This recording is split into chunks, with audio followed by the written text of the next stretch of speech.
ನಮಸ್ಕಾರ. UG CET UG neat ವಿಶೇಷ ಸಮಾಲೋಚನಾ ಪ್ರಾಯೋಜಿತ ನೇರ ಫೋನ್ ಇನ್ ಕಾರ್ಯಕ್ರಮಕ್ಕೆ ನಿಮಗೆಲ್ಲರಿಗೂ ಪ್ರೀತಿಪೂರ್ವಕ ಸ್ವಾಗತ. ವೃತ್ತಿ ಶಿಕ್ಷಣ ಪ್ರವೇಶ ಒಂದು ಪ್ರಕ್ರಿಯೆಯಲ್ಲಿ ಇದು ಬಹಳ ಮಹತ್ತರವಾದ ಘಟ್ಟ. ವಿದ್ಯಾರ್ಥಿ ಸಮುದಾಯ, ಅದರಲ್ಲೂ ಪ್ರಮುಖವಾಗಿ ಪಾಲಕರಲ್ಲಿ ಸಾಕಷ್ಟು ಕುತೂಹಲಗಳು, ಪ್ರಶ್ನೆಗಳು, ಸಂದೇಹಗಳು ಇರುವಂಥದ್ದು ಸಹಜ. ಇಂತಹ ಎಲ್ಲ ಪ್ರಶ್ನೆಗಳಿಗೆ, ನಿಮ್ಮೆಲ್ಲ ಸಂದೇಹಗಳಿಗೆ ಉತ್ತರ ನೀಡಲಿಕ್ಕೆ, ನಿಮ್ಗೊಂದು ಸಮಾಧಾನವಾಗುವ ರೀತಿಯಲ್ಲಿ ನಿಮ್ಮ ಸುಗಮವಾಗಿ ಪ್ರವೇಶ ಪ್ರಕ್ರಿಯೆ ನಡೆಸೋದಕ್ಕೆ ಏನೇನೆಲ್ಲ ಪರೀಕ್ಷಾ ಪ್ರಾಧಿಕಾರ ಕೈಗೊಂಡಿದೆ ಅನ್ನುವಂತಹ ಮಹತ್ತರ ಮಾಹಿತಿ ಒದಗಿಸೋದಕ್ಕೆ ನಮ್ಮ ಕಾರ್ಯಕ್ರಮಕ್ಕೆ ಇವತ್ತು ಪ್ರಮುಖವಾಗಿ 4 ಉನ್ನತ ಅಧಿಕಾರಿಗಳು ಕಾರ್ಯಕ್ರಮದಲ್ಲಿ ಭಾಗಿಯಾಗಿದ್ದಾರೆ. ನೀವು ಕೇಳಬೇಕಾಗಿರುವಂಥ ಪ್ರಶ್ನೆ ಅತ್ಯಂತ ಚುಟುಕಾಗಿರಲಿ, ಸಂಕ್ಷಿಪ್ತವಾಗಿರಲಿ, ಸ್ಪಷ್ಟವಾಗಿರಲಿ, ನಿಖರವಾಗಿರಲಿ. ನಿಮ್ಮ ಪ್ರಶ್ನೆಗೆ ಸೂಕ್ತ ರೀತಿಯ ಉತ್ತರ ಕೊಡೋದಕ್ಕೆ ನಮ್ಮ ಉನ್ನತ ಅಧಿಕಾರಿಗಳು ಇಲ್ಲಿ ಸಜ್ಜಾಗಿದ್ದಾರೆ. ನಮ್ಮ ಕಾರ್ಯಕ್ರಮದಲ್ಲಿ ಭಾಗವಹಿಸಿದ್ದಾರೆ ಕರ್ನಾಟಕ ಪರೀಕ್ಷಾ ಪ್ರಾಧಿಕಾರದ ಕಾರ್ಯನಿರ್ವಾಹಕ ನಿರ್ದೇಶಕರಾದಂತಹ ಎಚ್ ಪ್ರಸನ್ನ ಅವರು ಕಾರ್ಯಕ್ರಮದಲ್ಲಿದ್ದಾರೆ. ಸರ್, ಕಾರ್ಯಕ್ರಮಕ್ಕೆ ನಿಮಗೆ ಪ್ರೀತಿಪೂರ್ವಕ ಸ್ವಾಗತ. ಇದೇ ರೀತಿ ನಮ್ಮ ಕಾರ್ಯಕ್ರಮಕ್ಕೆ ಮತ್ತೋರ್ವ ಅತಿಥಿ ಬಂದಿದ್ದಾರೆ. ವೈದ್ಯಕೀಯ ಶಿಕ್ಷಣ ನಿರ್ದೇಶನಾಲಯದ ಉಪನಿರ್ದೇಶಕರಾದಂತಹ ಡಾಕ್ಟರ್ ಎಸ್.ಟಿ. ಶ್ರೀನಿವಾಸ್ ಮೂರ್ತಿ ಅವರು ಕೂಡ ಕಾರ್ಯಕ್ರಮಕ್ಕೆ ಬಂದಿದ್ದಾರೆ. ಸರ್, ಕಾರ್ಯಕ್ರಮಕ್ಕೆ ನಿಮಗೂ ಕೂಡ ಸ್ವಾಗತ.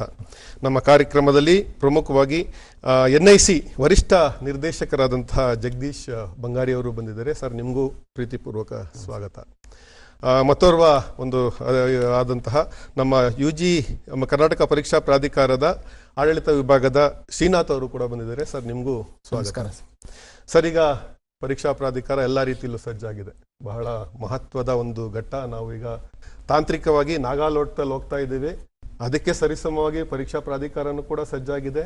ಸೂಕ್ತ ರೀತಿಯಲ್ಲಿ ವಿದ್ಯಾರ್ಥಿ ಸಮುದಾಯ, ಪೋಷಕರು ಮತ್ತು ದೇಶಾದ್ಯಂತ ಸಾಕಷ್ಟು ಮಂದಿ ಈ ಒಂದು ಕೋರ್ಸ್ಗಳಿಗೆ ಪ್ರವೇಶ ಪಡೆಯೋದಕ್ಕೆ ಕಾತುರರಾಗಿ ಕಾಯ್ತಾ ಇದ್ದಾರೆ. ಈ ಕೌನ್ಸಿಲಿಂಗ್ ಪ್ರಕ್ರಿಯೆ ಹೇಗೆ, ಯಾವ ರೀತಿ ಪರೀಕ್ಷಾ ಪ್ರಾಧಿಕಾರ ಸಜ್ಜಾಗಿದೆ, ಏನು ಹೇಳ್ತೀರಾ ನೀವು? ಕರ್ನಾಟಕ ಪರೀಕ್ಷಾ ಪ್ರಾಧಿಕಾರ ವಿವಿಧ ವೃತ್ತಿಪರ ಕೋರ್ಸ್ಗಳಿಗೆ ಪ್ರತಿ ವರ್ಷ ಸೀಟನ್ನು ಹಂಚಿಕೆ ಮಾಡ್ತಾ ಬರ್ತಾ ಇತ್ತು. ನೀಟ್ ಪರೀಕ್ಷೆ ಇಂಟ್ರೊಡ್ಯೂಸ್ ಆದ ನಂತರ ನ್ಯಾಷನಲ್ ಟೆಸ್ಟಿಂಗ್ ಏಜೆನ್ಸಿಯವರು ನೀಟ್ ಪರೀಕ್ಷೆಯನ್ನು ನಡೆಸ್ತಾರೆ. ನಾವು KCET ಪರೀಕ್ಷೆಯನ್ನು ನಡೆಸ್ತೀವಿ. KCET ಪರೀಕ್ಷೆನಲ್ಲಿ ಸಹ ನಾವು ವಿವಿಧ ಕೋರ್ಸ್ಗಳಿಗೆ ನಾವು ರ್ಯಾಂಕನ್ನು ಕೊಡ್ತೀವಿ. ನೀಟ್ ಅವರು ಒಂದೇ ರ್ಯಾಂಕನ್ನು ಕೊಡ್ತಾರೆ. ನೀಟ್ ರ್ಯಾಂಕನ್ನು ಆಧರಿಸಿ ಮೆಡಿಕಲ್ಲು, ಡೆಂಟಲ್ಲು, ಆಯುಷಿಗೆ ನಾವು ಸೀಟ್ ಹಂಚಿಕೆಯನ್ನು ಮಾಡುವಂಥದ್ದು. KCETನಲ್ಲಿ ಎಕ್ಸಾಮ್ ಒಂದೇನೆ, ಆದರೆ ಆ ಸಬ್ಜೆಕ್ಟ್ಗಳ ಆಧರಿಸಿ ನಾವು ಬೇರೆ ಬೇರೆ ಕೋರ್ಸ್ಗಳಿಗೆ ರ್ಯಾಂಕನ್ನು ಕೊಡ್ತೀವಿ. ಉದಾಹರಣೆಗೆ ಇಂಜಿನಿಯರಿಂಗು, ಫಾರ್ಮ್ ಸೈನ್ಸಸ್ ಒಳಗಡೆ ತಮ್ಗೆ ಗೊತ್ತಿರುವಂತೆ ಅಗ್ರಿಕಲ್ಚರು, ಫಾರೆಸ್ಟ್ರಿ, ಫಿಶರೀಸ್ ಬರುತ್ತೆ. ಮತ್ತು ವೆಟರ್ನರಿ ರ್ಯಾಂಕನ್ನು ನಾವು ಕೊಡ್ತೀವಿ. B pharma, D pharma, allied health sciences ಈ ರ್ಯಾಂಕನ್ನು ಕೊಡ್ತೀವಿ. ಕರ್ನಾಟಕ ಪರೀಕ್ಷಾ ಪ್ರಾಧಿಕಾರ ಪರೀಕ್ಷೆಯನ್ನು ನಡೆಸಿ ರ್ಯಾಂಕನ್ನು ಅನೌನ್ಸ್ ಮಾಡಿ, ತಾವು ಏನು ವಿವಿಧ ವರ್ಗಗಳಲ್ಲಿ ಕ್ಲೈಮ್ ಮಾಡಿದ್ರಿ ನಿಮ್ಮ ದಾಖಲೆಗಳನ್ನೆಲ್ಲ ಪರಿಶೀಲನೆ ಮಾಡಿ ಜುಲೈ 8ನೇ ತಾರೀಕಿನಿಂದ ನಾವು ಆಪ್ಷನ್ ಎಂಟ್ರಿಯನ್ನು ಶುರು ಮಾಡಿದ್ದೀವಿ. ತಮಗೆಲ್ಲ ಗೊತ್ತಿರುವಂತೆ ಕಂಬೈನ್ಡ್ ಸೀಟ್ ಅಲಾಟ್ಮೆಂಟನ್ನು ನಾವು ಮಾಡುವಂಥದ್ದು. ಆದರೆ ಒಮ್ಮಿಗೆ ಆಪ್ಷನ್ ಎಂಟ್ರಿ ಮಾಡಲಿಕ್ಕೆ ನಾವು ಬಿಡಲಿಲ್ಲ. ಅದೊಂದು ಪೋಷಕರಲ್ಲಿ, ವಿದ್ಯಾರ್ಥಿಗಳಲ್ಲಿ ಗೊಂದಲ ಇರುತ್ತೆ. ನಾನೀಗಾಗಲೇ ಹೇಳಿದಂತೆ ನೀಟ್ ರ್ಯಾಂಕ್ ಆಧರಿಸಿ ಒಂದಷ್ಟು ಕೋರ್ಸ್ಗಳಿದೆ, 3 ಕೋರ್ಸ್ಗಳಿಗೆ, ಮತ್ತು ಉಳಿದಂತೆ CET ರ್ಯಾಂಕನ್ನು ಆಧರಿಸಿ ನಾವು ಕೌನ್ಸಿಲಿಂಗ್ ಮಾಡುವಂಥದ್ದು. ಆದರೆ ಕರ್ನಾಟಕ ಪರೀಕ್ಷಾ ಪ್ರಾಧಿಕಾರಕ್ಕೆ ಪ್ರತಿ ವರ್ಷ ಎಷ್ಟು ಸೀಟ್ಗಳು ವಿವಿಧ ಕೋರ್ಸ್ಗಳಲ್ಲಿ ಇರುತ್ತೆ ಅನ್ನುವಂಥದ್ದು ಆಯಾ ಇಲಾಖೆಯವರು ನಮಗೆ ಕೊಡುವಂಥದ್ದು. ಸೀಟ್ ಅಂತಂದ್ರೆ ಉದಾಹರಣೆಗೆ ವೆಟರ್ನರಿ ಕಾಲೇಜುಗಳು ಎಷ್ಟಿದೆ, ಎಷ್ಟು ಸೀಟ್ಗಳಿದೆ ಈ ವರ್ಷಕ್ಕೆ, ಆ ಸೀಟ್ಗಳಲ್ಲಿ GMಗೆ ಎಷ್ಟು, ಬೇರೆ ವಿವಿಧ ಮೀಸಲಾತಿಗಳಿಗೆ ಎಷ್ಟೆಷ್ಟು ಕೋರ್ಸನ್ನು, ಎಷ್ಟೆಷ್ಟು ಸೀಟ್ಗಳನ್ನ ನಿಗದಿಪಡಿಸಿದೀವಿ ಎನ್ನುವಂಥದ್ದು ಆಯಾ ಇಲಾಖೆಯವರು ಕೊಡಬೇಕು. ನಾವು ಯಾವ್ಯಾವಾಗ ಆ ಇಲಾಖೆಯವರು ನಮಗೆ ಸೀಟ್ ಮ್ಯಾಟ್ರಿಕ್ಸ್ ಅನ್ನು ಕೊಡ್ತಾರೆ. ಕಳೆದ ತಿಂಗಳು, ಈ ತಿಂಗಳು 8ನೇ ತಾರೀಕಿಂದ ನಾವು ಆಪ್ಷನ್ ಎಂಟ್ರಿ ಎನೇಬಲ್ ಮಾಡ್ತಾ ಬರ್ತಾ ಇದ್ದೀವಿ. ಈಗ ಕೆಲವು ವಿದ್ಯಾರ್ಥಿಗಳು ನೀಟ್ ಪರೀಕ್ಷೆಯನ್ನು ಬರೆದು ನೀಟ್ ರ್ಯಾಂಕನ್ನು ಪಡೆದುಕೊಂಡು ಮೆಡಿಕಲ್ಗೆ, ಡೆಂಟಲ್ಗೆ, ಆಯುಷಿಗೆ ಮಾತ್ರ ಭಾಗವಹಿಸುವಂಥವರು ಕೆಲವರಿದ್ರಿ. ಕೆಲವರು CET ಪರೀಕ್ಷೆಯನ್ನು ಬರೆದಿದ್ರಿ, ನೀಟ್ ಪರೀಕ್ಷೆಯನ್ನು ಬರೆದಿದ್ರಿ. CET ಪರೀಕ್ಷೆ ಬರೆದಿದ್ದವರು ಕೆಲವಷ್ಟು ಇಂಜಿನಿಯರಿಂಗು ಮತ್ತು ಫಾರೆಸ್ಟ್ರಿ, ಇಂಥ ಫಾರ್ಮ್ ಸೈನ್ಸಸ್ಸಿಗೆಲ್ಲ ತಾವು ಆಪ್ಷನ್ ಎಂಟ್ರಿ ಮಾಡಿದ್ರಿ. ನಾನು 3-4 ಡೇಸ್ 5 ಡೇಸ್ ಬ್ಯಾಕ್ ಡೆಂಟಲನ್ನು ಬಿಟ್ಟೆ, ಅವಾಗ ತಾವು ಡೆಂಟಲ್ನ ಹ್ಯಾಡ್ ಮಾಡಿದ್ರಿ. ತಮಗೆಲ್ಲ ಗೊತ್ತಿರುವಂತೆ ಶನಿವಾರದಿಂದ ನಾವು ಮೆಡಿಕಲ್ಲನ್ನು ಸಹ ಎನೇಬಲ್ ಮಾಡಿದ್ದೀವಿ. ಅಂತಿಮವಾಗಿ ನಾವು ನಾಳೆ ಸಂಜೆ ತನಕ ಆಪ್ಷನ್ ಎಂಟ್ರಿ ಮಾಡುವಂಥದ್ದಕ್ಕೆ ನಾನು ಅವಕಾಶವನ್ನು ಕೊಟ್ಟಿದ್ದೀನಿ. ಆಯುಷ್ ಇನ್ನೂ ಬರಲಿಲ್ಲ, ಯೋಗ ನ್ಯಾಚುರೋಪತಿ ಬರಲಿಲ್ಲ, ಯುನಾನಿ ಬರಲಿಲ್ಲ, ಹೇಗೆ ನೀವು ನಾಳೆ ಲಾಸ್ಟ್ ಮಾಡಿಬಿಡ್ತೀರಾ ಆಪ್ಷನ್ ಎಂಟ್ರಿಗೆ? ನೋಡಿ, ನಾನು ಅವಾಗಲೇ ಹೇಳ್ದಂಗೆ ಬೇರೆ ಬೇರೆ ಇಲಾಖೆಯವರು ನಮಗೆ ಕೊಡುವಂಥದ್ದು, ಅದರಂತೆ ನಾನು ಎನೇಬಲ್ ಮಾಡಿದ್ದೀನಿ. ಅತ್ಯಂತ ಹೆಚ್ಚು ವಿದ್ಯಾರ್ಥಿಗಳು ಹೆಚ್ಚು ಸೀಟ್ ಇರುವಂಥದ್ದು ಕಾಯ್ತಾ ಇರುವಂಥದ್ದು ಇಂಜಿನಿಯರಿಂಗು, ನೆಕ್ಸ್ಟ್ ಹೈಯೆಸ್ಟು ಮೆಡಿಕಲ್ಲು ಮತ್ತು ಡೆಂಟಲ್ಲಿಗೆ ತಾವು ತುಂಬ ಆಸಕ್ತಿ ಇರ್ತೀರ. ನನಗೆ ಈಗ ನಾಳೆ ನಾನು ತಮಗೆಲ್ಲ ಗೊತ್ತಿದೆ ಈ ಕೌನ್ಸಿಲಿಂಗ್ ಪ್ರಕ್ರಿಯೆ ಇಂಜಿನಿಯರಿಂಗಿಗೆ ಸಂಬಂಧಪಟ್ಟಂತೆ AICTE ಅವರು ಕಟ್ ಆಫ್ ಡೇಟನ್ನು ಕೊಡ್ತಾರೆ ಅಡ್ಮಿಷನ್ಸಿಗೆ, ಮೆಡಿಕಲ್ಲು ಡೆಂಟಲ್ಲಿಗೆ ಸಂಬಂಧಪಟ್ಟಂತೆ MCC ಅವರು ಡೇಟನ್ನು ಕೊಡ್ತಾರೆ ನಮಗೆ. ಕರ್ನಾಟಕ ಪರೀಕ್ಷಾ ಪ್ರಾಧಿಕಾರ ಈ ಎರಡೂ ಏನು ನಿರ್ದೇಶನಗಳನ್ನ ದೃಷ್ಟಿಯಲ್ಲಿಟ್ಕೊಂಡು ನಾವು ಕೌನ್ಸಿಲಿಂಗ್ ಮಾಡಬೇಕಾಗಿದೆ. ಜೊತೆಗೆ ನಾವು ಮಾರ್ಕ್ ಅಲಾಟ್ಮೆಂಟ್ ಅಂತ ಸಹ ಮಾಡುವಂಥದ್ದಕ್ಕೆ ನಮಗೆ ಸಾಕಷ್ಟು ಸಮಯ ಬೇಕಾಗಿದೆ. ಹಾಗಾಗಿ ಸದ್ಯಕ್ಕೆ ನಮ್ಮದು ಕಂಬೈನ್ಡ್ ಅಲಾಟ್ಮೆಂಟು. ನಮಗೆ ಇನ್ನೂ ಆಯುಷು, ಯುನಾನಿ, ಯೋಗ ಅಂಡ್ ನ್ಯಾಚುರೋಪತಿ ಸೀಟ್ ಮ್ಯಾಟ್ರಿಕ್ಸ್ ನಮಗೆ ಬಂದಿಲ್ದಿರೋದ್ರಿಂದ ಉಳಿದಂಥ ಎಲ್ಲದನ್ನ ನಾವು ಆಪ್ಷನ್ ಎಂಟ್ರಿ ಮಾಡೋದಕ್ಕೆ ಎನೇಬಲ್ ಮಾಡಿದ್ದೀವಿ. ತಾವೆಲ್ಲ ಆಪ್ಷನ್ ಎಂಟ್ರಿ ಮಾಡ್ತಾ ಇದ್ದೀರಾ. ನಾಳೆ ಸಂಜೆ ತನಕ ಎಷ್ಟು ಜನ ತಾವು ಆಪ್ಷನ್ ಎಂಟ್ರಿ ಮಾಡ್ತೀರಾ ಇಷ್ಟು ಡೇಟಾವನ್ನು ನಾನು ತೆಗೆದುಕೊಂಡು ನಾವು ಮಾರ್ಕ್ ಅಲಾಟ್ಮೆಂಟ್ ಮಾಡುವಂಥದ್ದು. ತಮ್ಗೆಲ್ಲರಿಗೂ ಗೊತ್ತಿದೆ, ನಂತರದಲ್ಲಿ ನಮ್ಮವರು ಮಾರ್ಕು ಏನು ಎತ್ತ ಅನ್ನುವಂಥದ್ದು ಎಕ್ಸ್ಪ್ಲೇನ್ ಮಾಡುವವರಿದ್ದಾರೆ. ಹಾಗಾಗಿ ಯಾರಿಗೆ ಪೋಷಕರಿಗೆ ಗೊಂದಲ ಬೇಡ, ನಾವು ಎಲ್ಲ ಸಿದ್ಧತೆಯನ್ನು ಮಾಡಿಕೊಂಡಿದ್ದೀವಿ.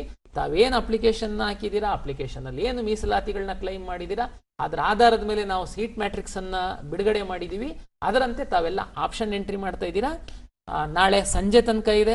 ತಾವು ಎಷ್ಟು ಸಾರಿ ಬೇಕಾದ್ರೂ ಲಾಗಿನ್ ಆಗ್ಬೋದು, ಏನು ತೊಂದರೆ ಇಲ್ಲ. ಎಷ್ಟು ಸಾರಿ ರೀಅರೇಂಜ್ ಮಾಡ್ಬೋದು, ಡಿಲೀಟ್ ಮಾಡ್ಬೋದು, ಹೊಸದಾಗಿ ಆ್ಯಡ್ ಮಾಡ್ಬೋದು. ದಯಮಾಡಿ ಇದನ್ನ ಮಾಡಿ. ಕೌನ್ಸಿಲಿಂಗ್ ಸಿದ್ಧತೆ ಬಗ್ಗೆ ಅಂತಿಮವಾಗಿ ಹೇಳುವಂಥದ್ದು, ತಾವು ನಂತರ ಯಾವುದಾದ್ರೂ ಇನ್ನು ಉಳಿದಿರುವಂಥದ್ದು 3 ಸೀಟ್ ಮ್ಯಾಟ್ರಿಕ್ಸ್ ಬಂದರೆ ನಾನು ಆ್ಯಡ್ ಮಾಡ್ತೀನಿ. ಆದರೆ ಆಪ್ಷನ್ ಎಂಟ್ರಿಗೆ ಯಾವುದೇ ಲಿಮಿಟ್ ಇರಲ್ಲ. ದಯಮಾಡಿ ನಾಳೆ ಸಂಜೆ ತನಕ ತಾವು ವಿಚಾರ ಮಾಡಿ ಮನೆಯಲ್ಲಿ ಡಿಸ್ಕಷನ್ ಮಾಡಿ ತಾವು ಎಂಟ್ರಿ ಮಾಡುವಂಥದ್ದು ವಿನಂತಿಯನ್ನು ಮಾಡಿಕೊಡ್ತೀನಿ. ಎಷ್ಟು ಸುಲಲಿತವಾಗಿದೆ ವ್ಯವಸ್ಥೆ ಇದು ಅಂತಂದರೆ, ಅವ್ರಿಗೆ ಆಪ್ಷನ್ ನಿಮ್ಮದೇ ಆಯ್ಕೆ ನೀವು ಮಾಡ್ಕೊಳ್ಳಿ. ನಿಮ್ಗೆ ಅಲ್ಲಿವರೆಗೂ ನಾಳೆ ಸಂಜೆವರೆಗೂ ಅವಕಾಶ ಇದೆ. ಯಾವುದೇ ರೀತಿಯ ಗೊಂದಲಕ್ಕೆ ಒಳಗಾಗಬೇಡಿ, ಆಮೇಲೆ ಆತಂಕನೂ ಪಡಬೇಡಿ. ನಿಮ್ಗೆ ಯಾವ ರೀತಿ ಬೇಕೋ ನೀವು ಅದನ್ನು ಮಾಡ್ಕೊಳ್ಳಿ ಅಂತ ಭಾಳ ಸುಗಮವಾಗಿ ಮಾಡುವಂಥ ಒಂದು ವ್ಯವಸ್ಥೆ ಸರ್ ಇದು. ಡಾಕ್ಟರ್ ಶ್ರೀನಿವಾಸ ಮೂರ್ತಿ ಅವರೇ, ಪ್ರತಿ ವರ್ಷ ನಾವು ವೈದ್ಯಕೀಯ, ದಂತ ವೈದ್ಯಕೀಯ ಸೀಟ್ಗಳ ಒಂದು ಸೀಟ್ ಮ್ಯಾಟ್ರಿಕ್ಸ್ ಪ್ರಕಟ ಆಗದೆ ಒಂದು ಸಂಭ್ರಮ ಈ ವೃತ್ತಿ ಶಿಕ್ಷಣ ಪ್ರವೇಶ ಪ್ರಕ್ರಿಯೆಯಲ್ಲಿ. ಸೊ ಅದು ಆಯಿತು ಅಂತಂದರೆ ಏನೋ ಒಂದು ಸ್ವಲ್ಪ ಒಂದು ಆಸಕ್ತರಿಗೆ ಇಷ್ಟು ಸೀಟ್ ಇದೆ ಈ ಬಾರಿ ನನಗೆ ಸಿಗ್ಬೋದು ಅನ್ನುವಂಥ ನಿರೀಕ್ಷೆ ಸಹಜವಾಗಿ ಇರುವಂಥದ್ದು. ಈ ಬಾರಿ ವೈದ್ಯಕೀಯ ಮತ್ತು ದಂತ ವೈದ್ಯಕೀಯ ಒಂದು ಈ ಸೀಟುಗಳ ಒಂದು ಹಂಚಿಕೆ ಹೇಗಿದೆ, ಅದರ ಒಂದು ಸಂಕ್ಷಿಪ್ತ ಮಾಹಿತಿ ನೀಡೋದಾದರೆ ಹೇಗೆ ಅಂತ. ಈ ಸಾಲಿಗೆ 2025-26ನೇ ಸಾಲಿಗೆ ನ್ಯಾಷನಲ್ ಮೆಡಿಕಲ್ ಕಮಿಷನ್ನಿಂದ ಏನು ಒಂದು ಪರ್ಮಿಷನ್ ಸಿಕ್ಕಿರುತ್ತೆ, ಆ ಕಾಲೇಜುಗಳ ಸಂಖ್ಯೆ 70 ಇದೆ ನಮ್ಮ ಕರ್ನಾಟಕದಲ್ಲಿ. ಅದರ ಪೈಕಿ ಕರ್ನಾಟಕ ಎಕ್ಸಾಮಿನೇಷನ್ ಅಥಾರಿಟಿಯಿಂದ 9,263 ಸೀಟ್ಗಳು ಹಂಚಿಕೆಗೆ ಲಭ್ಯವಿದ್ದಾವೆ. ಮತ್ತು ಡೆಂಟಲ್ಗೆ ಬಂದರೆ ನಮ್ಮ ಡೆಂಟಲ್ ಕೌನ್ಸಿಲ್ ಆಫ್ ಇಂಡಿಯಾದಿಂದ ಏನು ಮಾನ್ಯತೆ ಪಡೆದ ಕಾಲೇಜುಗಳಿದ್ದಾವೆ, ಸುಮಾರು 44 ಕಾಲೇಜುಗಳನ್ನು ಕಾರ್ಯನಿರ್ವಹಿಸುತ್ತಿದೆ ಕರ್ನಾಟಕದಲ್ಲಿ. ಅದರಲ್ಲಿ 2,619 ಡೆಂಟಲ್ ಸೀಟುಗಳು ಈ ಸಾರಿ ವಿದ್ಯಾರ್ಥಿಗಳಿಗೆ ಲಭ್ಯವಿರುತ್ತವೆ. ನಮ್ಮ ರಾಜ್ಯದಲ್ಲಿ 24 ವೈದ್ಯಕೀಯ ಸರ್ಕಾರಿ ವೈದ್ಯಕೀಯ ಕಾಲೇಜುಗಳು ಹಾಗೂ ಸುಮಾರು ಒಂದು 25 ಖಾಸಗಿ ಕಾಲೇಜುಗಳು ಮತ್ತು ಒಂದು 10 ಖಾಸಗಿ ವಿಶ್ವವಿದ್ಯಾಲಯಗಳು ಮತ್ತು ಇನ್ನೊಂದು 10 ಡೀಮ್ ಟು ಬಿ ಯೂನಿವರ್ಸಿಟೀಸ್ಗಳು ಇರ್ತವೆ. ಈ ಆಲ್ ಇಂಡಿಯಾ ಕೋಟಾ MCCಯಿಂದ ಏನು ಜರುಗುತ್ತೆ, ಅದರಲ್ಲಿ ನಮ್ಮ ಸರ್ಕಾರಿ ಕಾಲೇಜುಗಳಲ್ಲಿ ಏನು 15% ಸೀಟುಗಳು ಹಾಗೂ ಏನು ಡೀಮ್ ಟು ಬಿ ಯೂನಿವರ್ಸಿಟಿಯಲ್ಲಿ ಏನು ಸೀಟುಗಳಿದ್ದಾವೆ ಕರ್ನಾಟಕದಲ್ಲಿ, ಅವೆಲ್ಲವನ್ನು ಮೆಡಿಕಲ್ ಕೌನ್ಸಿಲಿಂಗ್ ಕಮಿಟಿ ವತಿಯಿಂದ ಆಲ್ ಇಂಡಿಯಾ ಕೋರ್ಟ್ಗಳು ಸೀಟುಗಳಿಗೆ ಕೌನ್ಸಿಲಿಂಗ್ ನಡೆಸಲಾಗುತ್ತದೆ. ಬಾಕಿ ಉಳಿದಂಥ ಎಲ್ಲ ಸೀಟುಗಳಿಗೂ ನಮ್ಮ ಕರ್ನಾಟಕ ಪರೀಕ್ಷಾ ಪ್ರಾಧಿಕಾರದ ವತಿಯಿಂದ ಸೀಟು ಹಂಚಿಕೆಯನ್ನು ಮಾಡಲಾಗುತ್ತದೆ. ಈಗ ಮೊನ್ನೆವರೆಗೂ ಅಂದರೆ 15ನೇ ತಾರೀಕು 16ನೇ ತಾರೀಕುವರೆಗೂ ನಮಗೆ ಕೆಲವು ಕಾಲೇಜುಗಳಿಗೆ ಮಾನ್ಯತೆ ದೊರಕಿದ್ರಿಂದ ಸ್ವಲ್ಪ ಸೀಟ್ ಮ್ಯಾಟ್ರಿಕ್ಸ್ನ ಈಗ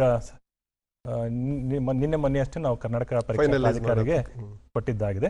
ಡೆಂಟಲ್ದು ಆಗಲೇ ಕೊಟ್ಟಾಗಿ ಪಬ್ಲಿಷು ಆಗಿದೆ.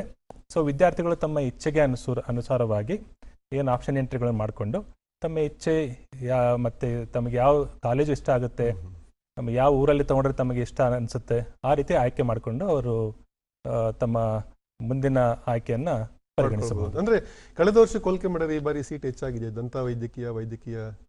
ಈ ಸಾರಿ ಸೀಟುಗಳಲ್ಲಿ ಯಾವುದೇ ಹೆಚ್ಚಳವಾಗಿಲ್ಲ. ನಮ್ಮ ಕರ್ನಾಟಕ ಸರ್ಕಾರದಿಂದ ಬಹಳಷ್ಟು ಪ್ರಸ್ತಾವನೆಗಳು ಕೇಂದ್ರ ಸರ್ಕಾರಕ್ಕೆ ಸಲ್ಲಿಕೆ ಆಗಿದೆ. ಮುಂದೆ ಹೆಚ್ಚಿಗೆ ಆಗುವ ಸಂಭಾವನೆ ಇದೆ ಅಂತ ಒಂದು ನಿರೀಕ್ಷೆಯಲ್ಲಿ ಇರುವಂಥದ್ದು ಈ ಒಂದು ಹಂತದಲ್ಲಿ. ಸರಿಗ ಜಗದೀಶ್ ಬಂಗಾರಿ ಅವರೇ, ಮಾಕ್ ರಿಸಲ್ಟ್ ಅಂತ ಅಂದ್ರೆ ಏನು? ಮಾಕ್ ರಿಸಲ್ಟ್ ಅನ್ನು ಆಧರಿಸಿ ಹೇಗೆ ಒಂದು ಕಾಲೇಜ್ಗೆ ಹೋಗೋದಾದ್ರೆ ಹೇಗೆ, ಈ ಮಾಕ್ ಬಗ್ಗೆ ಯಾವ ರೀತಿ ನೀವು ವಿವರ ಕೊಡ್ತೀರಾ ಅಂತ? ಮಾಕ್ ರಿಸಲ್ಟು ಇದು ಮೊಟ್ಟ ಮೊದಲನೇ ಘಟ್ಟ, ಅಲಾಟ್ಮೆಂಟ್ ಪ್ರೋಸೆಸ್ನ ಮೊದಲನೇ ಘಟ್ಟ ಇದು. ಸೊ ಮಕ್ಕಳು, ವಿದ್ಯಾರ್ಥಿಗಳು ಈ ಆಪ್ಷನ್ ಎಂಟ್ರಿ ಇಲ್ಲಿವರೆಗೂ, ನಾಳೆವರೆಗೂ ನಮ್ಮ ಕಾರ್ಯನಿರ್ವಾಹಕ ನಿರ್ದೇಶಕರು ಹೇಳ್ದಂಗೆ ನಾಳೆವರೆಗೂ ಕೊನೆ ದಿನಾಂಕ ಇರುತ್ತೆ.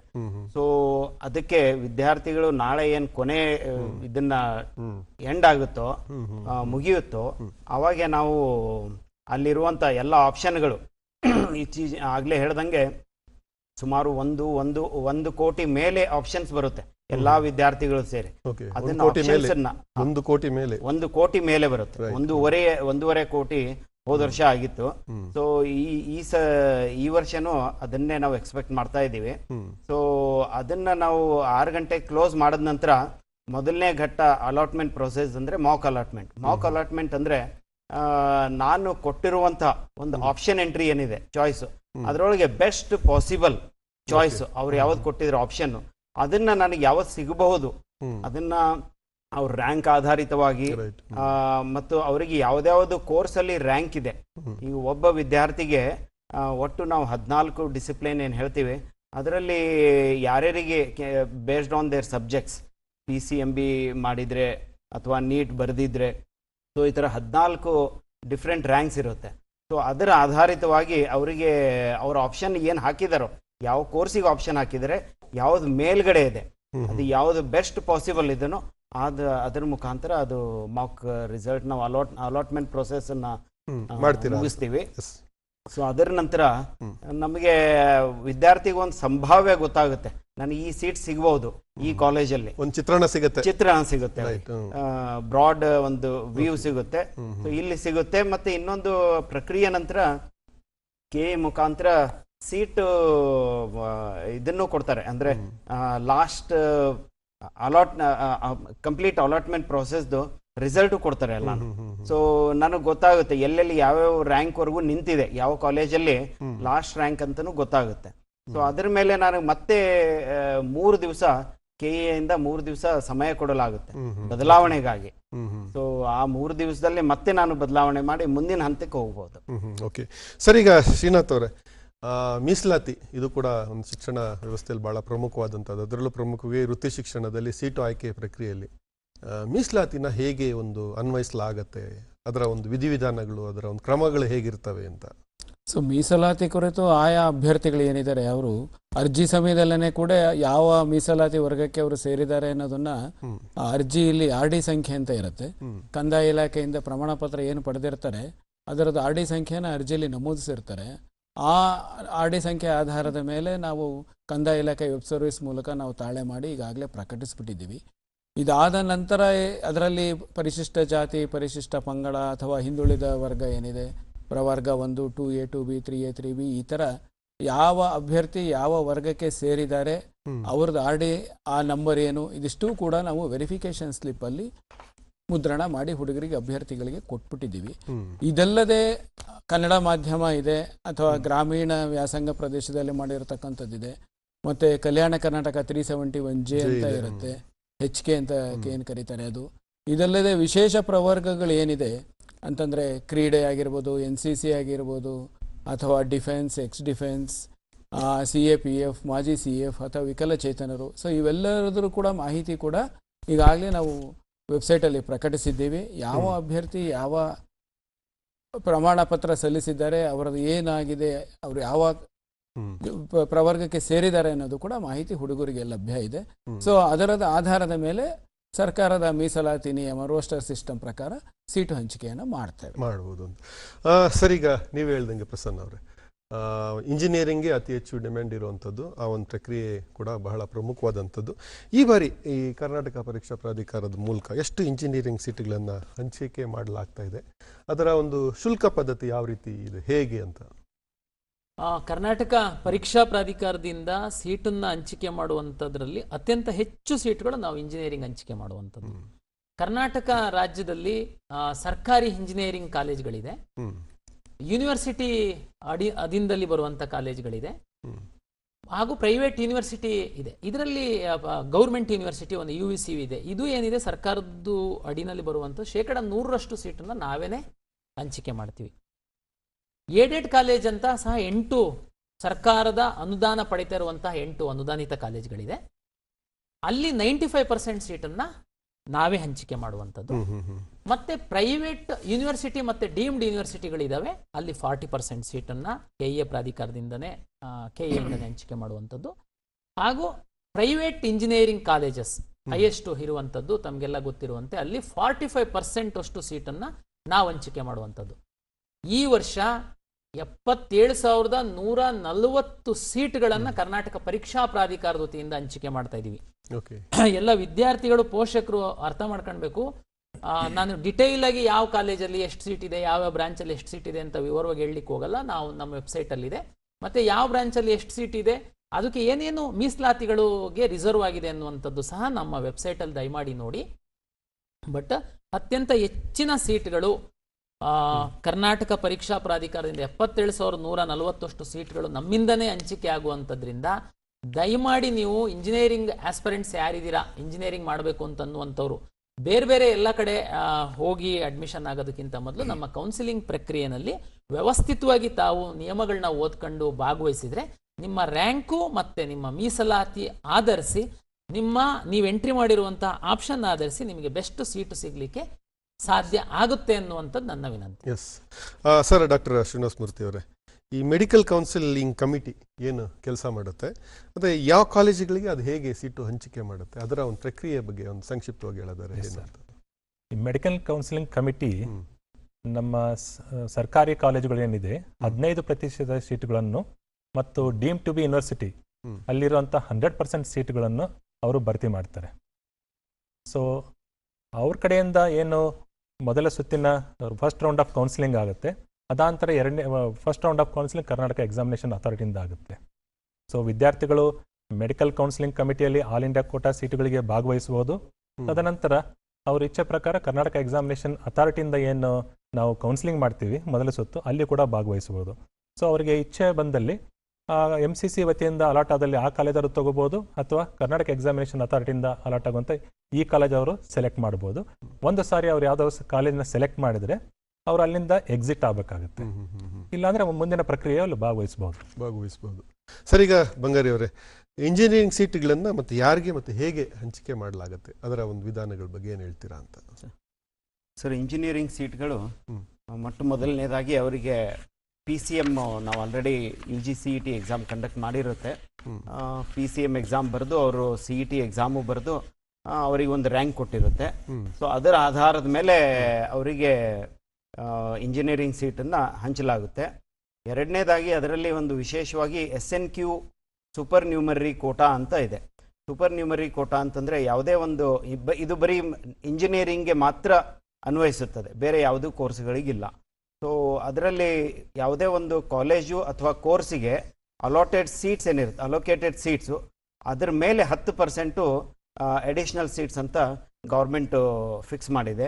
ಸೊ ಆ ಸೂಪರ್ ನ್ಯೂಮರಿ ಕೋಟಾನಲ್ಲಿ ಯಾವುದೇ including all categories, caste category, reservation categories ಅಲ್ಲದೆ ಜನರಲ್ ಮೆರಿಟ್ನವರಿಗೂ ಆದಾಯ ಆಧಾರಿತದ ಮೇಲೆ ಯಾರಿಗೆ 8 ಲಕ್ಷ, ಯಾವ ಪೋಷಕರ ಆದಾಯ 8 ಲಕ್ಷಕ್ಕಿಂತ ಕೆಳಗಿದೆನೋ ಅವರಿಗೆ ಇದು ಸೀಟು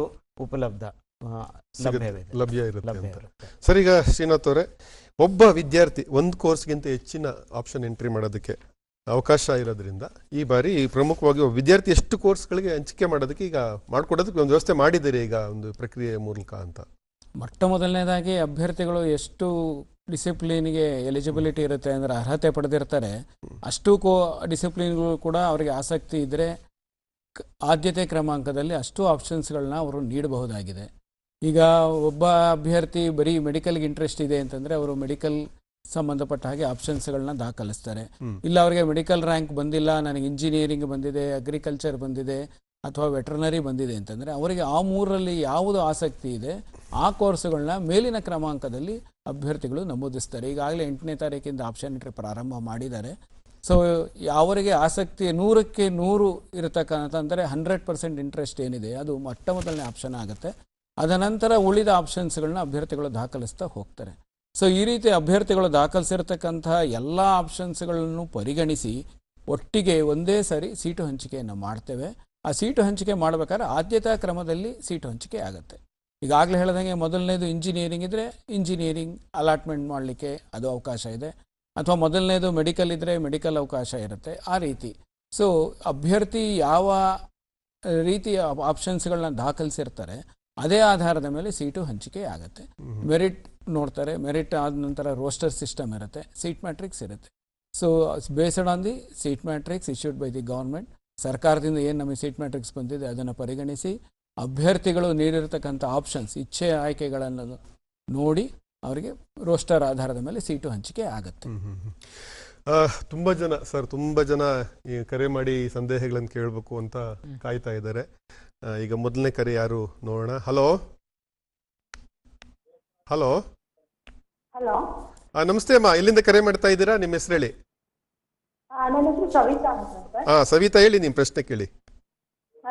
ಪ್ರಶ್ನೆ ಬಂದು ಅಲ್ಲ, ಇವಾಗ ಮಾಕ್ ಅಲಾಟ್ಮೆಂಟ್ ಎಷ್ಟು ದಿನ ಶುರು ಆಗತ್ತೆ ಸರ್? ನಾಳೆಯಿಂದ ಆದ್ರೆ ಮಾಕ್ ಎಷ್ಟು ಸಮಯ ಈಗ ಮಾಕ್ ಅಲಾಟ್ಮೆಂಟ್ ಯಾವ ಅಂದ್ರೆ ನಾಳೆ ನಾವು ಸಾಯಂಕಾಲ 6 ಗಂಟೆಗೆ ಆಪ್ಷನ್ ಎಂಟ್ರಿನ ಕ್ಲೋಸ್ ಮಾಡಿ ನಾವು ಆ ಡಾಟಾವನ್ನ ತೆಗೆದುಕೊಂಡು ಮಾಕ್ ಅಲಾಟ್ಮೆಂಟ್ ಪ್ರಕ್ರಿಯೆನ ಶುರು ಮಾಡ್ತೀವಿ. ಕನಿಷ್ಠ ನಮಗೆ ಅವಾಗ್ಲೇನೆ ನಮ್ಮ NIC ಆಫೀಸರ್ ಹೇಳ್ದಂಗೆ 1.5 ಕೋಟಿಯಷ್ಟು ಆಪ್ಷನ್ಸ್ ಇರೋದ್ರಿಂದ ಮತ್ತೆ ಬೇರೆ ಬೇರೆ ಕೋರ್ಸು ಮೀಸಲಾತಿಗೆಲ್ಲ ಸೀಟ್ ಹಂಚಿಕೆ ಮಾಡೋದ್ರಿಂದ ನಮಗೆ ಕನಿಷ್ಠ 40 ರಿಂದ 50 ಗಂಟೆಗಳ ಕಾಲ ಆ ಪ್ರೋಸೆಸ್ಸಿಗೆ ಬೇಕಾಗುತ್ತೆ. ನಂತರ ನಾವು ಮಾಕ್ ರಿಸಲ್ಟ್ ಅನ್ನ ಪಬ್ಲಿಷ್ ಮಾಡ್ತೀವಮ್ಮ. ಒಂದು ಇನ್ನೊಂದು ಡೌಟ್ ಸರ್, ಪ್ರಸನ್ನ ಸರ್. ಹೇಳಿ. ಇದು ನಮ್ಮ ಹುಡುಗದ್ದು ಇವಾಗ ಸ್ವಲ್ಪ ಕಮ್ಮಿ ಬಂದ್ಬಿಟ್ಟಿದೆ ರ್ಯಾಂಕು.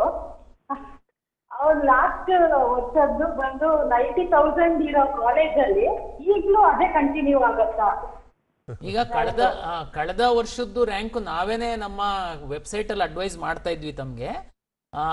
ತಾವು ಕಳೆದ ವರ್ಷದ್ದು ರ್ಯಾಂಕ್ ಆಧಾರದ ಮೇಲೆ ಈ ವರ್ಷ ತಾವು ಡಿಸೈಡ್ ಮಾಡ್ಬೋದು ಅಂತ. ಬಟ್ ಅಷ್ಟೇನೆ ನಿಲ್ಲುತ್ತಾ ಅಂತನ್ನುವಂಥದ್ದು ನಾನು ಗ್ಯಾರಂಟಿ ಹೇಳಲ್ಲ, ಬಟ್ ಸ್ವಲ್ಪ ಆಸ್ಪಾಸಲ್ಲಿ ನಿಲ್ಲುತ್ತೆ. ತಮ್ಗೆ ಗೊತ್ತಿರುವಂತೆ ಇಂಜಿನಿಯರಿಂಗಿಗೆ ಬಂದ್ರೆ ಕಳೆದ ವರ್ಷದಕ್ಕಿಂತನೂ ಸೀಟ್ಗಳು ಜಾಸ್ತಿ ಆಗಿದೆ. ಕಂಪ್ಯೂಟರ್ ಸೈನ್ಸಿಗೆ ಬಂದ್ರೆ ಸುಮಾರು 4,500 ಸಾವಿರದಷ್ಟು ಸೀಟ್ ಜಾಸ್ತಿ ಆಗಿದೆ. ಹಾಗಾಗಿ ನೀವು ಯಾವ್ದು ಆಪ್ಷನ್ ಎಂಟ್ರಿ ಮಾಡ್ತೀರಾ ಅನ್ನುವಂಥದ್ದು ಇಂಪಾರ್ಟೆಂಟ್ ಆಗುತ್ತೆ. ನಿಮಗೆ ಇನ್ನೂ ತುಂಬಾ ಕ್ಲಾರಿಟಿ ಬರಬೇಕು ಅಂತಂದ್ರೆ ನೀವು ಮಾರ್ಕ್ ರಿಸಲ್ಟ್ ಅನ್ನ ನೋಡಿ, ಅವಾಗ ನಿಮಗೆ ತುಂಬಾ ಕ್ಲಾರಿಟಿ ಬರುತ್ತೆ. ಜೊತೆಗೆ ಮಾರ್ಕ್ ರಿಸಲ್ಟ್ ಆದ ನಂತರ ನೀವು ಅಡಿಷನ್ ಮಾಡ್ಬೋದು, ಡಿಲೀಟ್ ಮಾಡ್ಬೋದು. ಯಾವ್ದಾದ್ರು ಒಂದಷ್ಟು ಕಾಲೇಜು ತುಂಬಾ ಚೆನ್ನಾಗಿರೋದನ್ನ ಬಿಟ್ಬಿಟ್ಟಿದ್ದೀನಿ ನಾನು ಆಪ್ಷನ್ ಎಂಟ್ರಿ ಮಾಡ್ಲಿಕ್ಕೆ ಅಂತ ತಮ್ಗೇನಾದ್ರು ಅನ್ಸಿದ್ರೆ ಅದನ್ನ ಸಹ ಎಂಟ್ರಿ ಮಾಡುವಂತದ್ದಕ್ಕೆ ಅವಕಾಶವನ್ನ ಕೊಡ್ತೀವಿ. ಪ್ರತಿ ವರ್ಷನೂ ಹಿಂದಿನ ವರ್ಷದ್ದು ಒಂದು ಮಾದರಿ ಆಗತ್ತೆ, ಒಂದು ಮಾಡಲಾಗತ್ತೆ ಈ ಪ್ರವೇಶ ಪ್ರಕ್ರಿಯೆಲ್ಲ. ಸೊ ಈ ಕೋಟಾಗೆ ಇಷ್ಟು ರ್ಯಾಂಕಿಂಗ್ಗೆ ಸೀಟ್ ಸಿಕ್ಕಿದೆ, ಈ ಬಾರಿನೂ ಸಿಗ್ಬೋದಾ, ನಮ್ಮ ಮಗನಿಗೆ ಸಿಗ್ಬೋದಾ, ಮಗಳಿಗೆ ಸಿಗ್ಬೋದಾ ಅನ್ನೋಂಥದ್ದು ನಿರೀಕ್ಷೆ ಸಹಜವಾಗಿ. ಸಾಗಿ ಬೆಂಗಳೂರಿಂದ ಪದ್ಮಾವತಿ ಅವರು ಕರೆ ಮಾಡಿದ್ದಾರೆ. ನಮಸ್ತೆ ಪದ್ಮಾವತಿ ಅವರೇ, ನಿಮ್ಮ ಪ್ರಶ್ನೆ ಕೇಳಿ. ನಮಸ್ತೆ, ಹೇಳಿ ಅಮ್ಮ.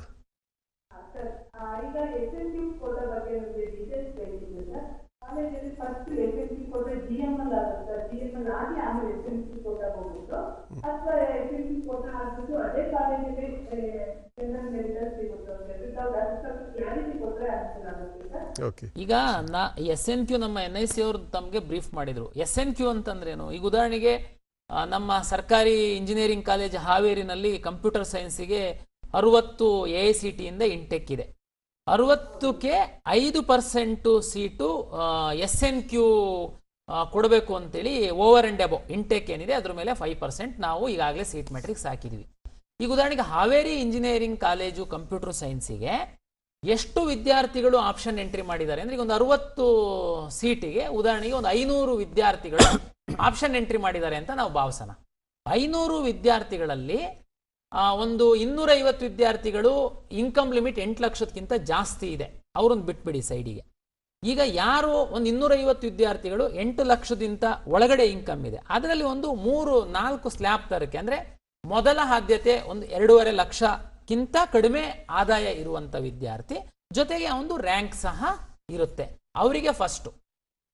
ಆಮೇಲೆ ಇನ್ನೊಂದು ಸ್ವಲ್ಪ ಅವ್ರು ಯಾರು ಸಿಕ್ಕಿಲ್ಲ, ನೆಕ್ಸ್ಟ್ 2.5 ಲಕ್ಷಕ್ಕಿಂತ 5 ಲಕ್ಷದ ತನಕ ಆದಾಯ, ಅಲ್ಲಿ ಯಾರ್ದು ರ್ಯಾಂಕ್ ಫಿಟ್ ಆಗುತ್ತೆ ಅವರಿಗೆ. ಬಟ್ ನೀವು ಹೇಳ್ದಂಗೆ ಕಂಪ್ಯೂಟರ್ ಸೈನ್ಸ್ ಅಲ್ಲಿ 60 ಸೀಟಿಗೆ ನಾವು ರೋಸ್ಟರ್ ಮಾಡಿರ್ತೀವಿ, 5% ಸೀಟು SNQ ಅಂತ ರಿಸರ್ವ್ ಮಾಡಿರುವಂಥದ್ದು ಇರುತ್ತೆ. ಯಾರು ಆಪ್ಷನ್ ಎಂಟ್ರಿ ಮಾಡಿರುವಂಥದ್ರಲ್ಲಿ ಆದಾಯ ಮಿತಿ 8 ಲಕ್ಷಕ್ಕಿಂತ ಒಳಗಡೆ ಇದೆ. ಅದ್ರೊಳಗಡೆ ಯಾರು ಲೋಯೆಸ್ಟ್ ಇನ್ಕಮ್ ಇರುವಂತ ವಿದ್ಯಾರ್ಥಿಗಳಿದ್ದಾರೆ ಅವರಿಗೆ ಅವರ ರ್ಯಾಂಕ್ ಆಧರಿಸಿ ಆದ್ಯತೆಯನ್ನ ಕೊಡಲಾಗುತ್ತೆ. ತಮ್ಗೆ ಗೊತ್ತಿರುವಂತೆ SNQ ಅಂತಿದಂಗೆನೆ ಫೀಸಲ್ಲಿ ಸಹ 50% ಮಾತ್ರ ಇರುತ್ತೆ. ಈ ವರ್ಷ 21,360 ಮಾತ್ರ SNQಗೆ ಇರುತ್ತೆ. ನಾಳೆ ಅಪ್ಗ್ರೇಡೇಷನ್ ಸಂದರ್ಭದಲ್ಲಿ ಸಹ ಈಗ ಉದಾಹರಣೆಗೆ ಯಾರಾದ್ರೂ SNQ ನಲ್ಲಿ ಇದ್ದಂಥ ವಿದ್ಯಾರ್ಥಿ ಸೆಕೆಂಡ್ ರೌಂಡ್ ಅಲ್ಲಿ ಬೇರೆ ಎಲ್ಲಾದ್ರೂ ಕಾಲೇಜಿಗೆ ಅಪ್ಗ್ರೇಡ್ ಆಗಿ ಹೋಗ್ತಾನೆ ಅಂತಂದ್ರೆ ನೆಕ್ಸ್ಟ್ ಅದೇ ಬ್ರಾಂಚ್ ಅಲ್ಲಿ ಯಾರಾದ್ರೂ ಇದ್ದಾನೆ ಅವನಿಗೆ ನಾವು ಅಲ್ಲಿ ಪುಷ್ ಮಾಡ್ತೀವಿ. ನಂತರ ಅವನಿಗೆ SNQ ನಲ್ಲಿ ಕನ್ಫರ್ಮೇಶನ್ ಆರ್ಡರ್ಸ್ನ ಸಹ ನಾವು ಕೊಡ್ತೀವಿ. ಇದು ಈ ಪ್ರಕ್ರಿಯೆ ಇದೆ. ಪ್ರತಿ ವರ್ಷದಲ್ಲೂ ಪ್ರತಿ ಒಂದು ಪ್ರಕ್ರಿಯೆನೂ ಒಂದು ಸವಾಲು ಮತ್ತೆ ಸಾಕಷ್ಟು ಸುಧಾರಣೆಗಳು ಕೂಡ ಆಗ್ತಾ ಹೋಗ್ತಾ ಇರುತ್ತೆ. ಅಂದ್ರೆ ಒಟ್ಟಾರೆ ವಿದ್ಯಾರ್ಥಿ ಮತ್ತೆ ಪೋಷಕರಿಗೆ ಒಂದು ಸುಗಮವಾಗಿ ಸುಲಲಿತವಾಗಿ ಅವ್ರು ಯಾವುದೇ ರೀತಿಯಾದಂಥ ತೊಂದರೆಗೆ ಸಿಕ್ಕಾಕೊಳ್ದಿರ ಅವರ ಒಂದು ಆಯ್ಕೆಯ ಇಚ್ಛೆಪಟ್ಟಂತಹ ಸೀಟುಗಳನ್ನ ದೊರಕಿಸ್ಕೊಡೋ ನಿಟ್ಟಿನಲ್ಲಿ ಪ್ರಯತ್ನಗಳು ನಿರಂತರವಾಗಿ ಆಗ್ತಾ ಇದ್ದಾವೆ ಅಂತ. ಎಸ್ ಸರ್, ಈಗ ಮತ್ತೆ ಒಂದು ಕರೆ ಇದೆ ಸರ್. ಈಗ ನಾಯಕ್ ಅವರು ಭದ್ರಾವತಿಯಿಂದ ಕರೆ ಮಾಡಿದ್ದಾರೆ. ನಮಸ್ತೆ ನಾಯಕ್ ಅವರೇ. ನಮಸ್ತೆ ಸರ್. ನಿಮ್ಮ ಪ್ರಶ್ನೆ ಕೇಳಿ ಸರ್. ಸರ್, ಈಗ ನಾವು ವೆರಿಫಿಕೇಶನ್ ಸ್ಲಿಪ್ ಅನ್ನ ಡೌನ್ಲೋಡ್ ಮಾಡಿದ್ವಿ ಸರ್. ಅದರಲ್ಲಿ PUC ಮಾರ್ಕ್ಸ್ಗಳು ಬರ್ತಾ ಇಲ್ಲ. ನೀಟಿನ ಮಾತ್ರ ತೋರಿಸ್ತಾ ಇದೆ, ರಿಜಿಸ್ಟರ್ ನಂಬರ್ ತೋರಿಸ್ತಾ ಇದೆ. ಏನೋ ಪ್ರಾಬ್ಲಮ್ ಆಗುತ್ತಾ ಸರ್? ಅಲ್ಲ, ನೀವು ನೀಟಿಗೆ ಮಾತ್ರ ಬರೆಯುವಂತವ್ರ? ನೀಟಿಗೆ CET ಎರಡು ಬರ್ದಿದ್ದೀವಿ. ಮತ್ತೆ CET ಬರ್ದಿದ್ದೀರಾ ಅಂತಂದ್ರೆ CET ಇದ್ರಲ್ಲಿ ನಿಮಗೆ PUC ಮಾರ್ಕ್ಸ್ ಮತ್ತೆ CET ರ್ಯಾಂಕ್ಗಳು ಬಂದಿದಾವಲ್ವಾ? ಬಂದಿದೆ ಸರ್, ಬಂದಿದೆ. ಮತ್ತೆ ಡೌನ್ಲೋಡ್ ಮಾಡಿದಾಗ ಸರ್ ನಾವು ಮತ್ತೊಂದ್ಸರಿ ನಾವು ಡೌನ್ಲೋಡ್ ವೆರಿಫಿಕೇಶನ್ ಸ್ಲಿಪ್ ಡೌನ್ಲೋಡ್ ಮಾಡಿದಾಗ ನೀಟಿಂದು ರ್ಯಾಂಕ್ ಒಂದೇ ಬಂದಿದೆ. ಹೌದೌದು, ನೀಟಿಗೆ ನೋಡಿ ನಮ್ದು PUC ಮಾರ್ಕ್ಸು CETಗೆ ಯಾಕೆ ಇಂಪಾರ್ಟೆಂಟ್ ಅಂತಂದ್ರೆ CET ನಲ್ಲಿ ಎಲ್ಲಾ ರ್ಯಾಂಕ್ಗಳನ್ನ PUCಯ 50% ಮಾರ್ಕ್ಸ್ ಮತ್ತೆ CET ಮಾರ್ಕ್ಸ್ ಅನ್ನ ಆಧರಿಸಿ ನಾವು CET ರ್ಯಾಂಕ್ಗಳನ್ನು ಕೊಡೋದ್ರಿಂದ ನಮ್ಮಲ್ಲಿ ಇಂಪಾರ್ಟೆಂಟು. ನೀಟು ಕೇವಲ ನೀಟು ಪರೀಕ್ಷೆಯ ಆಧರಿಸಿ ರ್ಯಾಂಕ್ ಕೊಡೋದ್ರಿಂದ ಅಲ್ಲಿ PUC ಮಾರ್ಕ್ಸ್ ನಿಮಗೆ ಇಂಪಾರ್ಟೆಂಟ್ ಆಗಲ್ಲ. ಆದ್ರೆ ನೀವು ಮೆಡಿಕಲ್ ಮಾಡಬೇಕು ಅಂತಂದ್ರೆ ಅಲ್ಲಿ ಏನು ಕ್ರೈಟೀರಿಯಾ ಇದೆ, 50% ನಿಮ್ದು PUC ನಲ್ಲಿ ಇರಬೇಕು ಅಂತೇಳಿ ಅದು ಇದೆ ಅಂತ ಭಾವಿಸ್ತೀನಿ. ಹಾಗಾಗಿ ನೀಟ್ ರ್ಯಾಂಕ್ ಅಲ್ಲಿ ನಿಮ್ದು PUC ಮಾರ್ಕ್ಸ್ ಅಷ್ಟೊಂದು ಇಂಪಾರ್ಟೆಂಟ್ ಆಗಲ್ಲ. ಅಲ್ಲೇನು ರಿಜಿಸ್ಟರ್ ನಂಬರ್ ಒಂದೇ ಹಾಕಿದ್ದಾರೆ ಸರ್. ಸಾಕು ಸಾಕು ಸಾಕು ಸಾಕು ಸರ್. ಓಕೆ ಸರ್, ಗೊಂದಲ ಬೇಡ, ಸಮರ್ಪಕವಾಗಿ ಸುಗಮವಾಗಿ ಪ್ರಕ್ರಿಯೆ ನಡೆಸ್ಕೊಂಡು ಹೋಗಿ ಅಂತ. ಬಂಗಾರಿ ಅವರೇನ ಈ ವಿಷಯಕ್ಕೆ ಸಂಬಂಧಪಟ್ಟ ಹಾಗೆ? ಇಲ್ಲ, ಹಳೆ ಪ್ರಶ್ನೆ ಹಿಂದಿನ ಪ್ರಶ್ನೆ ಬಗ್ಗೆ ಸ್ವಲ್ಪ ನಾನು ಮೊದಲು ಹೇಳಬೇಕಿದ್ರೆ ಕ್ಷಮೆ ಇರಲಿ. 10% ಅಂತ ಹೇಳಿದ್ದೆ, ಅದು 5% ನನ್ನ ಇದರಿಂದ ಆಯ್ತು. ಹಾಗೆ ಅದರಲ್ಲಿ 5 ಏನಂತಂದ್ರೆ ವರ್ಗಗಳಿದೆ. ಮೊದಲನೇ ವರ್ಗ 2.5 ಲಕ್ಷವರೆಗೂ, ಆಮೇಲೆ ಎರಡನೇ ವರ್ಗ 2.5 ಲಕ್ಷದಿಂದ 3.5 ಲಕ್ಷ, ಮೂರನೇ ವರ್ಗ 3.5 ಲಕ್ಷದಿಂದ 4.5 ಲಕ್ಷ, ನಾಲ್ಕನೇ ವರ್ಗ 4.5 6 ಲಕ್ಷದ್ದು, ಕೊನೆಯದಾಗಿ 5ನೇ ವರ್ಗ 6 ಲಕ್ಷದಿಂದ 8 ಲಕ್ಷ. ಸೊ ಹೀಗೆ 5 ವರ್ಗಗಳಾಗಿ ವಿಂಗಡಿಸಿದ್ದಾರೆ. ಸೊ ಒಟ್ಟು 5% ಸೂಪರ್ ನ್ಯೂಮರಿ ಕೋಟಾನಲ್ಲಿ ಈ ವರ್ಗಗಳ ಪ್ರಕಾರ ಅವರನ್ನ ಅಲಾಟ್ಮೆಂಟ್ ಮಾಡೋದು. ಕ್ಲಾರಿಟಿ ಕೊಡೋಣ ಅಂತ. ಎಸ್ ಸರ್, ಈಗ ಶಿವಮೂರ್ತಿ ಅವರು ಕರೆ ಮಾಡಿದ್ದಾರೆ. ನಮಸ್ತೆ ಶಿವಮೂರ್ತಿ ಅವರೇ. ನಮಸ್ಕಾರ ಎಲ್ಲರಿಗೂ, ತಮ್ಗೆಲ್ಲ ಸರ್. ಮಾತಾಡಿ ಶಿವಮೂರ್ತಿ ಅವರೇ, ನಿಮ್ ಪ್ರಶ್ನೆ ಕೇಳಿ. ತುಂಬಾ ಉತ್ಸಾಹದಿಂದ ಇದ್ದೀರಾ. ಹೌದು ಸರ್, ನಾವು ತಮ್ಮಲ್ಲಿ ಕೇಳುವುದೇನಂದ್ರೆ 56% ರಿಸರ್ವೇಶನ್ ಕೊಟ್ಟಿದ್ದೀರಾ ಸರ್. ಓಕೆ. ಅದ್ರಲ್ಲಿ ನಮ್ಮ 3A ಮತ್ತು 3Bಗೆ ನೀವು 5% ಯಥಾಸ್ಥಿತಿ ಕಾಪಾಡಿದ್ದೀರಾ ಸರ್.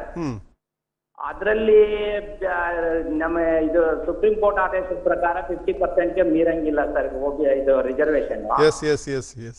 ಈಗ ನಮ್ಮ ಕ್ಯಾಟಗರಿಗೆ ನೀಟಿಂದ 180 ಸೀಟ್ ಸಿಗ್ತಾ ಇಲ್ಲ ಸರ್. ಇದು 3B ಮತ್ತು 3A ಇಬ್ಬರಿಗೂ 180 ಸೀಟ್ಗೆ ನಮ್ಗೆ ಅವಕಾಶ ಸಿಗ್ತಾ ಇಲ್ಲ ಈಗ. ಅದರಿಂದ ನೀವು ಈಗ ಈ ಲೀಸ್ಟ್ ನೀವು ಬಿಟ್ಟಿದಿರಲ್ಲ, ಇವಾಗ ನೋಡಿದ್ವಿ ನಮ್ದು 2B ಕ್ಯಾನ್ಸಲ್ ಆಗಿತ್ತು, ಅದಕ್ಕೆ ಮಾಮೂಲಿ ಆಸಿಟೀಸ್ 4% ಕೊಟ್ಟಿದ್ದೀರಾ. ಓಕೆ, ನಿಮ್ ಪ್ರಶ್ನೆ ಅರ್ಥ ಆಗಿದೆ ಅಂತ ಅನ್ಕೊಂತೀನಿ ಶ್ರೀನಾಥ್ ಅವರೇ. ಅವ್ರ ಪ್ರಶ್ನೆಗೆ ಉತ್ತರ ಕೊಡೋದಾದ್ರೆ, ಯಾಕೆಂದ್ರೆ ಪ್ರಶ್ನೆಗಳ ಸಂಕ್ಷಿಪ್ತವಾಗಿರ್ಲಿ, ತುಂಬಾ ಜನ ಕಾಯ್ತಾ ಇದ್ದಾರೆ, ತುಂಬಾ ಜನರ ಸಂದೇಹನ ನಿವಾರಣೆ ಮಾಡ್ಬೇಕಾಗತ್ತೆ.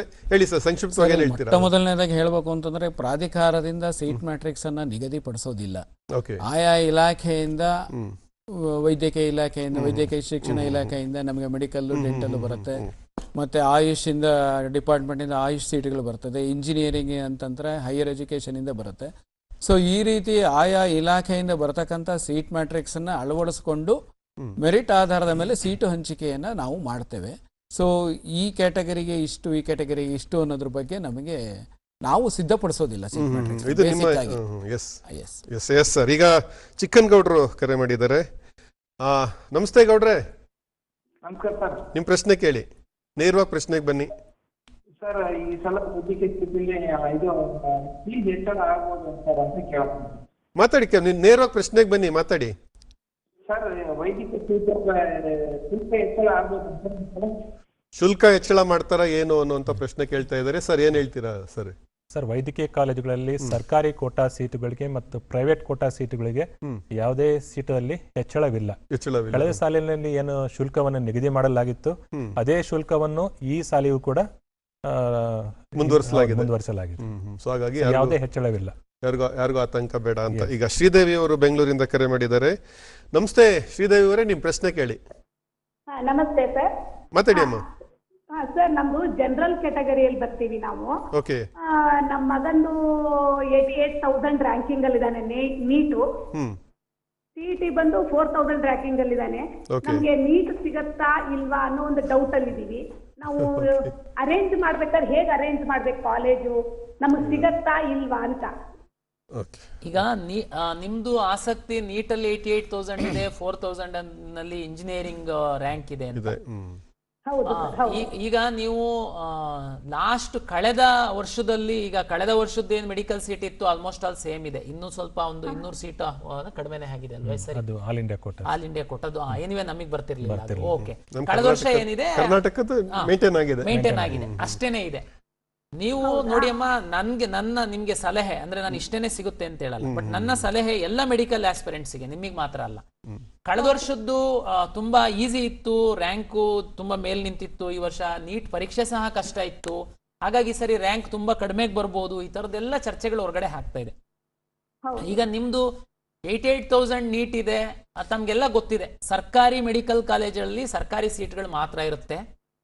ಪ್ರೈವೇಟ್ ಮೆಡಿಕಲ್ ಕಾಲೇಜ್ಗಳಲ್ಲಿ 40% ಸೀಟ್ಗಳು ಸರ್ಕಾರಿ ಕೋಟದ ಸೀಟ್ಗಳಿರುತ್ತೆ. ಸರ್ಕಾರ ಫೀಸ್ ಫಿಕ್ಸ್ ಮಾಡುತ್ತೆ. ಇಷ್ಟಕ್ಕೆ ಮಾತ್ರ ನಮ್ಮ ಎಲ್ಲ ಮೀಸಲಾತಿ ಮಗದೊಂದೆಲ್ಲ ಆಗುತ್ತೆ. ನೆಕ್ಸ್ಟ್ ಪ್ರೈವೇಟ್ ಕಾಲೇಜ್ಗಳಲ್ಲಿ ಪಿ ಸೀಟ್ ಅಂತ ಏನ್ ಬರುತ್ತೆ, ಅದು 12 ಲಕ್ಷ ಚಿಲ್ಲರೆ ಲಾಸ್ಟ್ ಇಯರ್ ಇತ್ತು. ಈ ವರ್ಷ ಸಹ ಅದೇನೇ ಇರುತ್ತೆ. ಅದಕ್ಕೆ 20% ಸೀಟ್ ಕನ್ನಡಿಗರು ಮಾತ್ರ, ರಿಮೈನಿಂಗ್ 20% 40ಯಲ್ಲಿ ಎಲ್ಲರೂ ಭಾಗವಹಿಸಬಹುದು. ಇನ್ನ ಪ್ರತಿ ಪ್ರೈವೇಟ್ ಕಾಲೇಜಲ್ಲಿ 20% ಅಲ್ಲಿ 15% NRI, 5% ಮ್ಯಾನೇಜ್ಮೆಂಟ್. ಈಗ ನಿಮ್ಮ ಆಯ್ಕೆ ಅಂತಂದ್ರೆ ಸರ್ಕಾರಿ ಸೀಟ್ ಮಾತ್ರ ನಾನು ಆಸ್ಪಿರೆಂಟ್ ಇದ್ದೀನಿ ಅಂದ್ರೆ ಎಲ್ಲ ಸರ್ಕಾರಿ ಕಾಲೇಜುಗಳನ್ನ ತಾವು ಟಿಕ್ ಮಾಡಬೇಕು. ಮತ್ತೆ ಪ್ರೈವೇಟ್ ಕಾಲೇಜಲ್ಲಿ ಸರ್ಕಾರಿ ಕೋಟಾದ ಸೀಟ್ಗಳೇನು 40% ಇದೆ ಅದಕ್ಕೆ ಟಿಕ್ ಮಾಡಬೇಕಾಗುತ್ತೆ.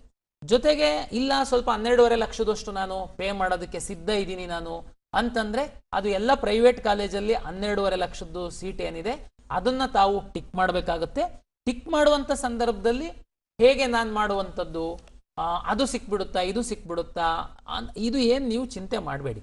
ಕಳೆದ ವರ್ಷ 3 ರೌಂಡ್ಗಳಲ್ಲಿ ಯಾವ್ಯಾವ ರ್ಯಾಂಕಿಗೆ ಜನರಲ್ ಮೆರಿಟ್ ಅಲ್ಲಿ ಯಾವ್ಯಾವುದು ಕಾಲೇಜಲ್ಲಿ ಸೀಟು ಗೌರ್ಮೆಂಟ್ದು ಸಿಕ್ಕಿದೆ ಅಥವಾ ಹೈಯರ್ ಫೀಸ್ ಇಂದು ಸಿಕ್ಕಿದೆ, ತಮಗೆ ಒಂದು ಚೆಕ್ ಮಾಡ್ಕೊಳ್ಳಿ. ಅದರ ಆಧಾರದ ಮೇಲೆ ತಾವು ನಿಮ್ಮ ಆಪ್ಷನ್ಗಳನ್ನ ಎಂಟ್ರಿ ಮಾಡಿ. ನೀವು ಎಷ್ಟು ಸಾಧ್ಯ ಅಷ್ಟು ಆಪ್ಷನ್ನ ಎಂಟ್ರಿ ಮಾಡಿ. ಅಂದ್ರೆ ಈಗ ನಿಮ್ದು ಕಟ್ ಆಫ್ ಏನಿತ್ತು ಅಲ್ಲೇ ಮೇಲೆ ಕೆಳಗೆ 4 ಕಾಲೇಜ್ ಮಾತ್ರ ಮಾಡಬೇಕಾ? ನೋ, ಆ ಥರ ಮಾಡಬೇಡಿ. ನೀವು ಎಷ್ಟು, ಯಾಕೆಂದ್ರೆ ಯಾವುದು ಆಪ್ಷನ್ ಎಂಟ್ರಿ ಮಾಡಲಿಕ್ಕೆ ಇಷ್ಟೇ ಕಾಲೇಜ್ಗಳನ್ನ ಎಂಟ್ರಿ ಮಾಡಬೇಕು ಅಂತ ಏನು ಲಿಮಿಟ್ ಇಲ್ಲ. ತಾವು ದಯಮಾಡಿ ಎಷ್ಟು ಆಪ್ಷನ್ ಎಂಟ್ರಿ ಮಾಡ್ತೀರಾ ಮಾಡಿ. ಎಲ್ಲ ಮಕ್ಕಳಿಗೂ ಗೌರ್ಮೆಂಟ್ ಮೆಡಿಕಲ್ ಕಾಲೇಜ್ಗಳಲ್ಲಿ ಓದಬೇಕು ಅನ್ನುವಂಥ ಆಸೆ ಇರುತ್ತೆ, ಕಡಿಮೆ ಫೀಸ್ ಇರುತ್ತೆ. ಪ್ರೈವೇಟಿಗೆ ಬಂದಾಗ್ಲೂ ಫಸ್ಟ್ ಆದ್ಯತೆ ಗೌರ್ಮೆಂಟ್ ಸೀಟ್ಗಳಿಗೆ ಕೊಡಬೇಕು, ಯಾಕೆಂದ್ರೆ ಫೀಸು ಸುಮಾರು 1,60,000 ಇದೆ ಅನ್ನುವಂಥದ್ದು ಆಸೆ ಇರುತ್ತೆ. ತಾವು ಅದೇ ರೀತಿ ಅರೇಂಜ್ ಮಾಡ್ಕೊಂತ ಬನ್ನಿ. ನಂತರ ತಮಗೆ ಆಸಕ್ತಿ ಇತ್ತು ಅಂತಂದ್ರೆ 12.5 ಲಕ್ಷದ್ದು ಹಾಕ್ಬೋದು. ಅದು ನಿಮ್ಮ ರ್ಯಾಂಕ್ ಕಳೆದ ವರ್ಷದ್ದು ಏನಿದೆ ಅದರ ಆಧಾರದ ಮೇಲೆ ಒಳ್ಳೆ ಕಾಲೇಜುಗಳು ನಿಮ್ಮ ಇಚ್ಛೆ ಅನುಸಾರ ನೀವು ಹಾಕಿ. ಚಿಂತೆ ಮಾಡಬೇಡಿ. ನಾವು ಇನ್ನ 4-5 ದಿನದೊಳಗಡೆ ಮಾಕ್ ರಿಸಲ್ಟ್ ಅನ್ನ ಕೊಡ್ತೀವಿ. ನಿಮಗೆ ಇನ್ನೂ ಹೆಚ್ಚಿನ ಕ್ಲಾರಿಟಿ ಬರುತ್ತೆ. ಮಾಕ್ ರಿಸಲ್ಟ್ ಆದ್ಮೇಲೆ ಸಹ ತಾವು ರೀಅರೇಂಜ್ ಮಾಡುವಂಥದ್ದಕ್ಕೆ ಅವಕಾಶ ಇರುತ್ತೆ.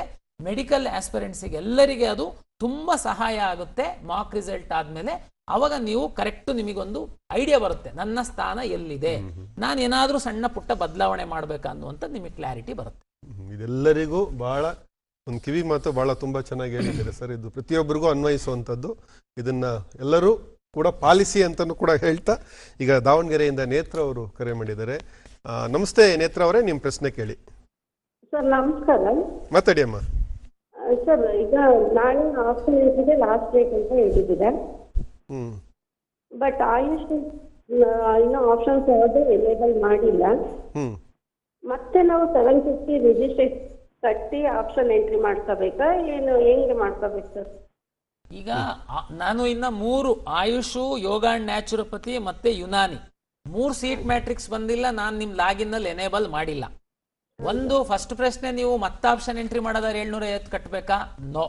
ಒಂದು ನಾಳೆ ನೀವು ಸಾಯಂಕಾಲ ಆಪ್ಷನ್ ಎಂಟ್ರಿ ಕ್ಲೋಸ್ ಆಗುತ್ತೆ, ಅದಾದ್ಮೇಲೆ ಮಾರ್ಕ್ ರಿಸಲ್ಟ್ ಬಿಡ್ತೀರಾ ನೀವು, ಆಮೇಲೆ ನಮಗೇನು ಇರಲ್ವಾ? ಅದೂ ಇಲ್ಲ. ನೋಡಿ, ನಾಳೆ ಸಂಜೆ ನನಗೊಂದು ಕಟ್ ಆಫ್ ಡೇಟು, ಅದು ಡೇಟಾ ತಗೊಂಡು ನಾನು ಮಾಕ್ ಅಲಾಟ್ಮೆಂಟ್ ಪ್ರಕ್ರಿಯೆ ಶುರು ಮಾಡ್ತೀನಿ. ಅದು ಒಂದು 2 days 3 days ಅಲ್ಲಿ ನನ್ನ ಮಾಕ್ ರಿಸಲ್ಟ್ ಆಗೋ ಒಳಗಡೆ ಏನಾದರೂ ನನಗೆ ಆಯುಷು ಮತ್ತೆ ಯೋಗ ಅಂಡ್ ನ್ಯಾಚುರೋಪತಿ ಯುನಾನಿ ಬಂತು ಅಂತಂದ್ರೆ ನಿಮ್ ಲಾಗಿನ್ ನಲ್ಲಿ ಅದು ಎನೇಬಲ್ ಮಾಡ್ತೀನಿ. ತಾವು ಅದನ್ನ ಸಹ ಹಾಕ್ಬೋದು. ಆದ್ರೆ ನಾನು ಅದು ಮತ್ತೆ ಈ ಆಯುಷು, ಯೋಗ ಅಂಡ್ ನ್ಯಾಚುರೋಪತಿ, ಯುನಾನಿಗೆ ಮತ್ತೊಂದ್ಸರಿ ನಾನು ಮಾರ್ಕ್ ಮಾಡ್ತೀನಾ? ಇಲ್ಲ. ಯಾಕೆಂದ್ರೆ ನನಗೆ ಟೈಮ್ ಇಲ್ಲ. ಯಾಕೆಂದ್ರೆ MCC ಟೈಮ್ ಟೇಬಲ್ನ ನಾನು ಫಾಲೋ ಮಾಡಬೇಕಾಗುತ್ತೆ. ಆ ಕಾರಣಕ್ಕೋಸ್ಕರ ನಾನು ಆ ಇಲಾಖೆಗಳಿಗೆ ತುಂಬಾ ರಿಕ್ವೆಸ್ಟ್ ಮಾಡಿದ್ದೀನಿ, ಬಟ್ ಕೊಟ್ಟಿಲ್ಲ. ನಾಳೆ ಬೆಳಿಗ್ಗೆ ಕೊಟ್ರು ನಾನು ತಕ್ಷಣ ಎನೇಬಲ್ ಮಾಡ್ತೀನಿ. ಬೇಕಾದ್ರೆ ನಾಳೆ ಸ್ವಲ್ಪ ನಾನು ಎಕ್ಸ್ಟೆಂಡ್ ಮಾಡ್ಬೋದು. ಇಲ್ಲ ಅಂತಂದ್ರೆ ನಾನು ಅದನ್ನ ನಿಮಗೆ ಮಾಕ್ ಅಲಾಟ್ಮೆಂಟ್ ಆದ್ಮೇಲೆ ಎನೇಬಲ್ ಮಾಡ್ತೀನಿ, ಬಟ್ ಮಾಕ್ ಇರಲ್ಲ. ಬಟ್ ನೀವು ಮತ್ತೆ 750 ರೂಪಾಯಿ ಕಟ್ಟಿ ಅವಕ್ 3 ಆಪ್ಷನ್ ಎಂಟ್ರಿಗೆ ಬರಬೇಕಾ? ಇಲ್ಲ. ನೀವು ಯಾರು 750 ರೂಪಾಯಿ ಕಟ್ಟಿ ನಮ್ಮ ಸಿಸ್ಟಮ್ ಒಳಗಡೆ ಬಂದಿದ್ದೀರಾ, ನಿಮಗೆ ಮತ್ತೆ ಯಾವ್ದು ಈ 3 ಕೋರ್ಸ್ ಬಂತಂದ್ರೆ ಎನೇಬಲ್ ಆಗುತ್ತೆ, ತಾವು ಆಪ್ಷನ್ ಎಂಟ್ರಿ ಮಾಡಬಹುದು. ಯಾವುದೇ ಕ್ಷಣದಲ್ಲೂ ಯಾವುದೇ ಸಮಯದಲ್ಲೂ ಬರ್ಬೋದು. ನಿರೀಕ್ಷೆ ಮಾಡಿ, ನಿರೀಕ್ಷೆ ಮಾಡಿ ಅಂತ ನೀವು ಹೇಳ್ತಾ ಇದ್ದೀರಾ. ಎಸ್ ಸರ್, ಈಗ ದಿವಾಕರ್ ಕರೆ ಮಾಡಿದ್ದಾರೆ. ನಮಸ್ತೆ ದಿವಾಕರ್ ಅವರೇ. ಹಲೋ. ಹಲೋ, ನಮಸ್ತೆ ಸರ್. ದಿವಾಕರ್, ನಿಮ್ ಪ್ರಶ್ನೆ ಕೇಳಿ. ಮಾತಾಡಿ. ನಮಸ್ತೆ ಸರ್. ಮಾತಾಡಿ, ನಿಮ್ ಪ್ರಶ್ನೆಗೆ ಬನ್ನಿ, ನೇರವಾಗಿ ಪ್ರಶ್ನೆಗೆ ಬನ್ನಿ. ನಮ್ಮ ಮಗನಿಗೆ CET ಅಲ್ಲಿ ಎಂಟ್ರಿ ಮಾಡಿದೀವಿ ಸರ್, ಆಪ್ಷನ್ ಎಂಟ್ರಿ ಮಾಡಿದೀವಿ. ಆಪ್ಷನ್ ಎಂಟ್ರಿ ಆದ್ಮೇಲೆ ಸೇವ್ ಮಾಡ್ಲಿಕ್ಕೆ ಯಾವ್ದಾದ್ರು ಆಪ್ಷನ್ ಇದೆ ಸರ್ ಅಲ್ಲಿ? ಸರ್ ಶ್ರೀನಾಥ್ ಅವರು. ಸರ್, ಆಪ್ಷನ್ ಎಂಟ್ರಿ ಪೋರ್ಟಲ್ ಅಲ್ಲಿ ಪ್ರತಿಯೊಂದು ಆಪ್ಷನ್ ಎಂಟ್ರಿ ಮಾಡಿದ ನಂತರ ಅಲ್ಲಿ ಕೆಳಗಡೆ ಬಿಲೋ ಇದರಲ್ಲಿ ಸೇವ್ ಬಟನ್ ಅಂತ ಇದೆ. ಆ ಸೇವ್ ಬಟನ್ ಅನ್ನು ಕ್ಲಿಕ್ ಮಾಡಿದ ತಕ್ಷಣ ಅವರಿಗೆ ನೆಕ್ಸ್ಟ್ ಮಧ್ಯ ರೈಟ್ ಸೈಡ್ ಸ್ಕ್ರೀನ್ ಅಲ್ಲಿ ಅವ್ರು ಏನ್ ಎಂಟ್ರಿ ಮಾಡಿದ್ದಾರೆ ಅದು ಕಾಣಿಸುತ್ತೆ. ಸೊ ಪ್ರತಿಯೊಂದು ಆಪ್ಷನ್ ಅಥವಾ 5-6 ಆಪ್ಷನ್ ಅಥವಾ ಒಂದು 10 ಆಪ್ಷನ್ ಆದ ತಕ್ಷಣ ಅಭ್ಯರ್ಥಿಯ ಸೇವ್ ಬಟನ್, ಸಬ್ಮಿಟ್ ಬಟನ್ ಅಂತ ಏನಿದೆ ಅದನ್ನು ಕ್ಲಿಕ್ ಮಾಡಬೇಕು. ನಂತರ ಅವರಿಗೆ ಪಕ್ಕದ ಸ್ಕ್ರೀನಲ್ಲಿ, ರೈಟ್ ಸೈಡ್ ಸ್ಕ್ರೀನಲ್ಲಿ ಅವ್ರು ಏನು ಆಪ್ಷನ್ಸ್ ಅನ್ನು ಎಂಟ್ರಿ ಮಾಡಿದ್ದಾರೆ ಅದು ತೋರಿಸುತ್ತೆ. ಅದರಲ್ಲೂ ಕೂಡ ಬದಲಾವಣೆ ಮಾಡ್ಕೋಬೇಕು ಅಂತಂದ್ರೆ ಬದಲಾವಣೆ ಮಾಡಿ ಅಪ್ಡೇಟ್ ಅಂತ ಏನಿದೆ, ಅಪ್ಡೇಟ್ ಅಂತ ಪ್ರೆಸ್ ಮಾಡಿದ್ರೆ ಅವರಿಗೆ ಬದಲಾವಣೆ ಆಗಿರ್ತಕ್ಕಂಥದ್ದು ಕೂಡ ಅಲ್ಲಿ ತೋರಿಸುತ್ತೆ. ಆಮೇಲೆ ಪ್ರಿಂಟ್ಔಟ್ ಕೂಡ ಅಭ್ಯರ್ಥಿಗಳು ತಗೋಬಹುದು. ಎಸ್ ಈಗ ಸಮೀರ್ ಕರೆ ಮಾಡಿದ್ದಾರೆ ವಿಜಯಪುರದಿಂದ. ನಮಸ್ತೆ ಸಮೀರ್ ಅವರೇ. Hello sir. ಮಾತಾಡಿ ಸಮೀರ್, ನಿಮ್ ಪ್ರಶ್ನೆಗೆ ಬನ್ನಿ ನೇರವಾಗಿ. ಸರ್, ನಮ್ದು ನೀಟ್ ರಿಸಲ್ಟ್ ಅಲ್ಲಿ 2 ಕ್ಯಾಟಗರಿ ಇದೆ. ಒಂದು ಆಲ್ ಇಂಡಿಯಾ, ಇನ್ನೊಂದು ಕ್ಯಾಟಗರಿ ರ್ಯಾಂಕ್ ಅಂತ 2 ರಿಸಲ್ಟ್ ಬಿಟ್ಟಿದ್ದಾರೆ. ಸೀಟ್ ಮ್ಯಾಟ್ ಪ್ರಕಾರ ನಾವು ಯಾವ್ದನ್ನ ಕನ್ಸಿಡರ್ ಮಾಡಿ ಸೀಟ್ ಅರೇಂಜ್ ಮಾಡಬೇಕು? All India. ಹಾ ಸರ್, ಆಲ್ ಇಂಡಿಯಾನ? Yes, all India. ನಾವಿಲ್ಲೆಲ್ಲ ನಮ್ಮ ರೆಫರೆನ್ಸು ಆಲ್ ಇಂಡಿಯಾ ರ್ಯಾಂಕ್. ಸರಿ ಸರ್, ಈಗ ಶ್ರೀನಿವಾಸ ಮೂರ್ತಿ ಅವರೇ, ಒಂದು MCC ಮತ್ತೆ KE 2 ಕೌನ್ಸಿಲಿಂಗ್ ನಲ್ಲಿ ವಿದ್ಯಾರ್ಥಿಗಳು ಭಾಗವಹಿಸಬಹುದೇ? ಇದೊಂದು ಸಂದೇಹ ಇದೆ. ಹೌದು, ಯಾವಾಗಲೂ MCC ಇಂದ ಏನು ಕೌನ್ಸಿಲಿಂಗ್ ಶುರು ಆಗುತ್ತೆ ಅದು ಮೊದಲು ಒಂದು ವಾರ 10 ದಿವಸ ಅವ್ರು ಮಾಡ್ತಾರೆ, ಫಸ್ಟ್ ರೌಂಡ್ ಆಫ್ ಕೌನ್ಸಿಲಿಂಗ್. ಅದಾದ ನಂತರ ನಮ್ಮ ಸ್ಟೇಟ್ ಕೌನ್ಸಿಲ್ನವರಿಗೆ, ಅಂದ್ರೆ ಕರ್ನಾಟಕ ಪರೀಕ್ಷಾ ಪ್ರಾಧಿಕಾರದವರಿಗೆ ಮೊದಲನೇ ಸುತ್ತಿನ ಏನು ಕೌನ್ಸಿಲಿಂಗ್ಗೆ ಅವಕಾಶ ಕೊಡ್ತಾರೆ. ಸೊ ಒಂದ್ಸಾರಿ ಅವ್ರೇನಾದ್ರು MCC ಅಲ್ಲಿ ಭಾಗವಹಿಸಿ ಅಲ್ಲಿ ಏನಾದರೂ ಅವ್ರ ಸೀಟು ಹಂಚಿಕೆಯಾಗಿ ಅವ್ರು ಇಷ್ಟ ಆದ್ರೆ ಆ ಕಾಲೇಜ್ನ ಇಟ್ಕೊಂಡು ಕರ್ನಾಟಕ ಎಕ್ಸಾಮಿನೇಷನ್ ಅಥಾರಿಟಿಯಲ್ಲಿ ಕೂಡ ಅವ್ರು ಭಾಗವಹಿಸಿ ಇಲ್ಲಿ ಕೂಡ ಸೀಟನ್ನು ಪಡಿಬಹುದು. ಸೊ ಇವೆರಡರಲ್ಲಿ ಅವ್ರಿಗೆ ಯಾವ ಸೀಟ್ ಇಷ್ಟ ಆಗುತ್ತೆ ಅದನ್ನ ತಗೊಂಡ್ಬಿಟ್ಟು ಒಂದ್ ಕಡೆಯಿಂದ ಎಕ್ಸಿಟ್ ಆಗಿ ಅವ್ರು ಬೇಕಾದ ಕಾಲೇಜಲ್ಲಿ ಅವರು ಪ್ರವೇಶ ಪಡೆಯಬಹುದು. ಅವರ ವಿವೇಚನೆಗೆ ಬಿಟ್ಟಿರುವಂತದ್ದು. ಎಸ್ ಸರ್, ಈಗ ಗದಗಿಂದ ರಾಜೇಂದ್ರ ಅವರು ಕರೆ ಮಾಡಿದ್ದಾರೆ. ನಮಸ್ತೆ ರಾಜೇಂದ್ರ. ನಮಸ್ಕಾರ ಸರ್. ಪ್ರಶ್ನೆಗೆ ಬನ್ನಿ ಸರ್ ನೇರವಾಗಿ. ಸರ್, ಈಗ ಆಪ್ಷನ್ ಎಂಟ್ರಿನ ನಾವು ಸೆಕೆಂಡ್ ರೌಂಡ್ ಮತ್ತು ಸೆಕೆಂಡ್ ಎಕ್ಸ್ಟೆಂಡ್ ರೌಂಡ್ ಪ್ರಕಾರ ನಾವು ಆಪ್ಷನ್ ಎಂಟ್ರಿ ಮಾಡಿವಿ ಸರ್. ಈಗ ಅದೇ ಪ್ರಕಾರ ನಮಗೆ ಸೀಟ್ ಅಲಾಟ್ಮೆಂಟ್ ಆಗುತ್ತೆ ಸರ್, ಆಗೋ ಸಂಭವ ಇದೆ ಒಂದು ಪ್ರಶ್ನೆ. ಇನ್ನೊಂದು, ಎಲ್ಲ ರೌಂಡಲ್ಲಿ ಕೂಡ ನಮಗೆ SNQ ಕೋಟಾ ಸಿಗೋ ಸಂಭವ ಇದೆ ಸರ್. ಈಗ ನೀವು second round, second extended round cut off ಆಧರಿಸಿ ನೀವು ಆಪ್ಷನ್ ಎಂಟ್ರಿ ಮಾಡಿದ್ದೀರಾ ಅಂತ ಹೇಳ್ತಾ ಇದ್ದೀರಾ. ಅದು ಓಕೆ, ನಿಮಗೊಂದು ಐಡಿಯಾ ಬಂದಿದೆ, ನೀವು ಅಂಥ ಕಾಲೇಜು ಅಂಥ ಕೋರ್ಸನ್ನು ಸೆಲೆಕ್ಟ್ ಮಾಡಿದ್ದೀರಾ, ತೊಂದರೆ ಇಲ್ಲ. ಬಟ್ ಅದು ಸೀಟ್ ಸಿಕ್ಕೇ ಬಿಡುತ್ತೆ ನಮಗೆ, ಅದು ಈಗಲೇ ನಾವು ಹೇಳೋದಕ್ಕಾಗಲ್ಲ. ಯಾಕೆಂತಂದ್ರೆ ಈ ವರ್ಷ ನಿಮ್ಮ ರ್ಯಾಂಕ್ಗಿಂತ ಮೇಲೆ ಎಷ್ಟಿದ್ದಾರೆ, ಕೆಳಗೆ ಎಷ್ಟಿದ್ದಾರೆ ಅನ್ನುವಂಥದ್ದು ನಮಗೆ ಮಾಹಿತಿ ಇರಲ್ಲ. ಒಂದು SNQ ಎಲ್ಲ ರೌಂಡಲ್ಲೂ ಆಗುತ್ತಾ? ಖಂಡಿತ ಆಗುತ್ತೆ. ಹೇಗೆ ಅಂತಂದರೆ ಫಸ್ಟ್ ರೌಂಡಲ್ಲಿ SNQ ಎಲ್ಲ ತುಂಬಿರ್ಬೋದು, ಸೆಕೆಂಡ್ ರೌಂಡಿಗೆ ಸುಮಾರು ಮಕ್ಕಳು ಅಪ್ಗ್ರೇಡೇಷನ್ಗೆ ಹೋಗಿರ್ತಾರೆ. ಅವಾಗ ಯಾರಾದರೂ SNQದವರು ಅಪ್ಗ್ರೇಡ್ ಆಗಿ ಬೇರೆ ಕಡೆ ಹೋತು ಅಂತಂದಾಗ ಅಲ್ಲಿ ಕೆಳಗಡೆ ಇದ್ದವರು ಪುಷ್ ಆಗ್ತಾ ಹೋಗ್ತಾರೆ. ಬಟ್ SNQ ಏನು ಸ್ಯಾಂಕ್ಷನ್ 5% ಇರುತ್ತೆ, ಅದು ಒಟ್ಟು ನಾವು ಎಕ್ಸಾಸ್ಟ್ ಮಾಡ್ತೀವಿ ಎಲ್ಲ ಹಂತದಲ್ಲಿ. ಆ ಮಕ್ಕಳಿಗೆ ಯಾರು ಎಲಿಜಿಬಲ್ ಇದ್ದಾರೆ ಮಕ್ಕಳು, ಅವ್ರ ಇನ್ಕಮ್ ಆಧರಿಸಿ ಬೆನಿಫಿಟ್ ಮಾಡಿಕೊಡ್ತೀವಿ. ಈ ಕರ್ನಾಟಕ ಪರೀಕ್ಷಾ ಪ್ರಾಧಿಕಾರ ಕೈಗೊಂಡಿರುವಂಥ ಒಂದು ತಾಂತ್ರಿಕ ಒಂದು ನೈಪುಣ್ಯತೆ ಮತ್ತು ತಂತ್ರಜ್ಞಾನವನ್ನು ಅತ್ಯಂತ ಸಮರ್ಥವಾಗಿ ಬಳಸ್ಕೊಂಡಿರೋ ನಿಟ್ಟಿನಲ್ಲಿ ಸಾಕಷ್ಟು ಮೆಚ್ಚುಗೆ ಬರ್ತಾ ಇದೆ. ಮಹಾರಾಷ್ಟ್ರದಿಂದಲೂ ಕೂಡ ಇಲ್ಲಿ ಅಧ್ಯಯನ ಮಾಡ್ಕೊಂಡು ಹೋದ್ರು ಅನ್ನುವಂಥದ್ದು ಒಂದು ರೀತಿ ಅಚ್ಚರಿ ಆಯಿತು. ಅಂತ ಏನಪ್ಪ ಇಷ್ಟೊಂದು ಮಹಾಪೂರ ಬರುತ್ತೆ ವಿದ್ಯಾರ್ಥಿ ಸಮುದಾಯದಿಂದ, ಆದರೂ ಕೂಡ ಇದನ್ನು ಹೇಗೆ ನಿರ್ವಹಣೆ ಮಾಡ್ತಾ ಇದ್ದಾರೆ ಅನ್ನುವಂಥದ್ದು ಭಾಳ ಪ್ರಮುಖವಾದಂಥ ಒಂದು ವಿಚಾರ ನಾವು ಕೇಳ್ಪಟ್ಟಿರುವಂಥದ್ದು. ಸರ್, ಈಗ ಮತ್ತೆ ಒಂದು ಕರೆ ಇದೆ. ಹಲೋ, ನಮಸ್ತೆ ಚೇತನ್ ಅವರೇ, ನಿಮ್ಮ ಪ್ರಶ್ನೆಗೆ ಬನ್ನಿ. ಹಲೋ, ಮಾತಾಡಿ ಅಮ್ಮ, ನಿಮ್ಮ ಪ್ರಶ್ನೆ ಕೇಳಿ. ಸರ್, ಇವಾಗ ನಾನು BPT ಅಂತ ಕೋರ್ಸ್ ಇದೆಲ್ಲ, ಯಾವುದು? BPT ಫಿಸಿಯೋಥೆರಪಿ ಅಂತ. Okay, physiotherapy. ಹಾ ಸರ್, ಅದೇ ಅಡ್ಮಿಷನ್ ಆಗಬೇಕು ಅಂತ ಇದ್ದೀವಿ. ಈಗ ಗೌರ್ಮೆಂಟ್ ಸೀಟಿಗೆ ಎಲಿಜಿಬಿಲಿಟಿ ಏನಿದೆ ಸರ್? ರ್ಯಾಂಕ್ ಬಂದಿದೆಯಲ್ಲ, ರ್ಯಾಂಕ್ ಈಗಾಗಲೇ ನಿಮಗೆ ರ್ಯಾಂಕ್ ಕೊಟ್ಟಿರ್ಬೇಕಲ್ವಾ ನಮ್ಮಿಂದ? ಹಾ ಮ್ಯಾಮ್, ಸರ್ ರ್ಯಾಂಕ್ ಇದೆ, ಬಟ್ ಯಾವ ರೀತಿ ಸರ್ ನಮ್ಗೆ ಈಗ ಗೌರ್ಮೆಂಟ್ ಸಿಗ್ಬೇಕು ಅಂದ್ರೆ ಯಾವ ತರ ಇರುತ್ತೆ? ಅಲ್ಲ, ಅದು ಕೂಡ ಆಪ್ಷನ್ ಬೇಸ್ಡ್ ಅಲಾಟ್ಮೆಂಟೇ ಇದೆ. ನೀವು ಯಾವ ಕ್ರಮಾಂಕದಲ್ಲಿ, ಯಾವ ಆದ್ಯತೆಯಲ್ಲಿ ನೀವು ಆಪ್ಷನ್ಸ್ ಅನ್ನು ಎಂಟ್ರಿ ಮಾಡಿರ್ತೀರೋ ಅದೇ ರೀತಿ ಅಲಾಟ್ಮೆಂಟ್ ಆಗುತ್ತೆ. ಈಗಾಗಲೇ ಸಾಕಷ್ಟು ಸಲ ಹೇಳಿದಾಗೆ ನಿಮಗೆ ಸರ್ಕಾರಿ ಕಾಲೇಜುಗಳಲ್ಲಿ ಆಸಕ್ತಿ ಇದ್ರೆ ನೀವು ಮೇಲಿನ ಕ್ರಮಾಂಕಗಳಲ್ಲಿ ಎಲ್ಲವೂ ಕೂಡ ಸರ್ಕಾರಿ ಕಾಲೇಜನ್ನು ನಮೂದಿಸಬಹುದು. ನಿಮ್ಮ ಮೆರಿಟ್ ಮತ್ತೆ ನಿಮ್ಮ ಹೇಳಿ, ಸೆಕೆಂಡ್ PUC ಬೋರ್ಡ್ ಮಾರ್ಕ್ಸ್ ಇಂದ ಅಂತ ಹೇಳಿದ್ದಾರೆ. ಅಲ್ಲ, ಈಗ ನಿಮಗೆ ಆಗಲೇ ಮೆರಿಟ್ ಕೊಟ್ಟಿದ್ದೀವಲ್ಲ ನಾವು, ರ್ಯಾಂಕ್ ಪಟ್ಟಿ ಬಂದಿದೆ. ಹೌದಾ? ಹೌದು ಸರ್, ಹೌದು. ವೆರಿಫಿಕೇಶನ್ ಸ್ಲಿಪ್ ತಗೊಂಡಿದ್ದೀರಿ ಅಲ್ವಾ ತಾವು? ಹಾ ಹಾ ಸರ್, ಇದೆ. ಅದರಲ್ಲಿ ರ್ಯಾಂಕ್ ಹಾಕಿದೆಯಲ್ಲ, ಹಾ ಸರ್, ಆ ರ್ಯಾಂಕ್ ಆಧಾರದ ಮೇಲೆನೆ ನಿಮಗೆ ಸೀಟ್ ಹಂಚಿಕೆ ಆಗುತ್ತೆ. ನಿಮಗೆ ಸರ್ಕಾರಿ ಕಾಲೇಜುಗಳಲ್ಲಿ ಆಸಕ್ತಿ ಇದ್ರೆ ನೀವು ಫಸ್ಟ್ ಪ್ರಿಫರೆನ್ಸ್ ಆಗಿ ನೀವು ಸರ್ಕಾರಿ ಕಾಲೇಜುಗಳನ್ನ ಆಯ್ಕೆ ಮಾಡ್ಕೋಬಹುದು. ಎಸ್ ಸರ್, ಈಗ ಬೆಂಗಳೂರಿಂದ ರಮೇಶ್ ಅವರು ಕರೆ ಮಾಡಿದ್ದಾರೆ. ನಮಸ್ತೆ ರಮೇಶ್ ಅವರೇ, ನಿಮ್ಮ ಪ್ರಶ್ನೆ ಕೇಳಿ. ಸರ್, ಪ್ರಸನ್ನ ಸರ್, ನಮಸ್ತೆ ಸರ್. ನಮಸ್ತೆ, ಹೇಳಿ. ಸರ್, ನಮ್ದು ಇದಕ್ಕೆ ಕಾಂಪಿಟಿಗೆ ಸಂಬಂಧಪಟ್ಟಾಗಿ ಒಂದು ಪ್ರಶ್ನೆ ಸರ್. ತಾವು KE ಆದ್ಮೇಲೆ ಕಾಂಪಿಟಿಗೆ ಅವಕಾಶ ಕೊಡ್ತೀವಿ ಅಂತ ಹೇಳ್ತೀವಿ ಸರ್, ಅದಕ್ಕೆ ಆಪ್ಷನ್ ಎಂಟ್ರಿಗೆ ಹೇಳಿ. KE ಅವ್ರು ಏನ್ ಮಾಡ್ತಾರೆ ಅಂದ್ರೆ ನಾಳೆ ಕಾಂಪಿಟಿಗೆ ಮಾತ್ರ ಒಂದು ರಿಸಲ್ಟ್ ಅನೌನ್ಸ್ ಮಾಡ್ತಾ ಇದ್ದಾರೆ ಸರ್. ಇವಾಗ ನಾವು ತಮ್ಗೆಲ್ಲ ಗೊತ್ತಿರುವಂತೆ ಖಾಸಗಿ ಕಾಲೇಜುಗಳಲ್ಲಿ 45% ಸೀಟ್ ನಾವು ಅಲಾಟ್ ಮಾಡಿದ್ರೆ 30% ಸೀಟನ್ನ ಕಾಮೆಟ್ ಕೇರ್ ಅಲಾಟ್ ಮಾಡ್ತಾರೆ. ಎಲ್ಲ ವಿದ್ಯಾರ್ಥಿಗಳು ನಮ್ಮಲ್ಲೂ ಅಪ್ಲಿಕೇಶನ್ ಹಾಕಿರ್ತಾರೆ, ಕೌನ್ಸಿಲಿಂಗ್ ಅಲ್ಲಿ ಭಾಗವಹಿಸ್ತಾರೆ, ಕಾಮೆಟ್ ಕೇನಲ್ಲೂ ಭಾಗವಹಿಸ್ತಾರೆ. ಅಂದ್ರೆ ತಮ್ಗೆ ಗೊತ್ತಿರಲ್ಲ ಗ್ಯಾರಂಟಿ ಎಲ್ಲಿ ಸೀಟ್ ಸಿಗುತ್ತೆ ಅಂತ. ಸರ್ಕಾರ ವಿನಂತಿಯನ್ನ ಮಾಡಿತ್ತು, ನಮ್ದು ಫಸ್ಟ್ ರೌಂಡ್ ಆದ್ಮೇಲೆ ಕಾಮೆಟ್ ಕೇದವರು ಫಸ್ಟ್ ರೌಂಡ್ ಮಾಡಬೇಕು ಅಂತೇಳಿ. ಈಗ ನಾವು ಆಕ್ಚುಲಿ 25ನೇ ತಾರೀಕು ನಮ್ದು ಫಸ್ಟ್ ರೌಂಡ್ ರಿಸಲ್ಟ್ ಅನೌನ್ಸ್ ಮಾಡ್ತೀವಿ ಅಂತ ನಾವು ಟೈಮ್ ಟೇಬಲ್ ಮಾಡುವುದಕ್ಕೋಸ್ಕರ ಅವರು ಕಾಮೆಟ್ ಕೇದವರು ಈಗಾಗಲೇ ಶೆಡ್ಯೂಲ್ ಮಾಡಿದ್ದಾರೆ. ನಮಗೆ ಈಗ ಮೆಡಿಕಲ್ ಮತ್ತೆ ಡೆಂಟಲ್ ಸೀಟ್ ಮ್ಯಾಟ್ರಿಕ್ಸ್ ಬಂದಿದ್ದು, ಜೊತೆಗೆ MCC ಅವರು ನಮ್ದು 30ನೇ ತಾರೀಕಿಂದ 6ನೇ ತಾರೀಕಿನ ತನಕ ಕೌನ್ಸಿಲಿಂಗ್ ನಾವು ಸ್ಟೇಟ್ ಅವ್ರು ಮಾಡಬೇಕು ಅಂತ ನಿರ್ದೇಶನ ನೀಡಿರುವ ಹಿನ್ನೆಲೆಯಲ್ಲಿ ನಮ್ದು 25ನೇ ತಾರೀಕು ಫೈನಲ್ ರಿಸಲ್ಟ್ ಅನೌನ್ಸ್ ಮಾಡಕ್ ಆಗಲ್ಲ ನಾವು. ಆದ್ರಿಂದ ನಾವು ಕಾಮೆಟ್ ಕೇದವರಿಗೆ ರಿಕ್ವೆಸ್ಟ್ ಮಾಡ್ತೀವಿ, ಅವ್ರದ್ದು ರಿಸಲ್ಟ್ ಅನ್ನ ಸ್ವಲ್ಪ ಮುಂದೂಡಿ ಅಂತೇಳಿ. ಹಾಗಾಗಿ ಏನ್ ಚಿಂತೆ ಮಾಡಬೇಡಿ, ತಾವು ಅಲ್ಲಿ ಭಾಗವಹಿಸಿದ್ರು ನಮ್ದು ಆದ್ಮೇಲೆ ಅವರು ರಿಸಲ್ಟ್ ಅನೌನ್ಸ್ ಮಾಡೋದಕ್ಕೆ ನಾವು ಸರ್ಕಾರದ ವತಿಯಿಂದ ರಿಕ್ವೆಸ್ಟ್ ಮಾಡ್ತೀವಿ. ಹಾಗಾಗಿ ನೀವು ನಮ್ಮಲ್ಲಿ ಸೀಟ್ ಸಿಕ್ತು ಅಂತಂದ್ರೆ ತಾವು ಅದನ್ನ ಬಿಡಬಹುದು. ಎರಡು ತಾಕ್ಲಾಟ ಆಗಲ್ಲ, ತಾಕ್ಲಾಟ ಆಗದೇ ಇರೋ ರೀತಿಯಲ್ಲಿ ಒಂದು ವ್ಯವಸ್ಥೆ ಮಾಡೋದಕ್ಕೆ ಆಗತ್ತೆ ಅಂತ ಹೇಳ್ತಾ ಇದ್ದೀರಾ. ಈಗ ಬೆಂಗಳೂರಿಂದ ತನು ಅವರು ಕರೆ ಮಾಡಿದ್ದಾರೆ. ನಮಸ್ತೆ ತನು ಅವರೇ.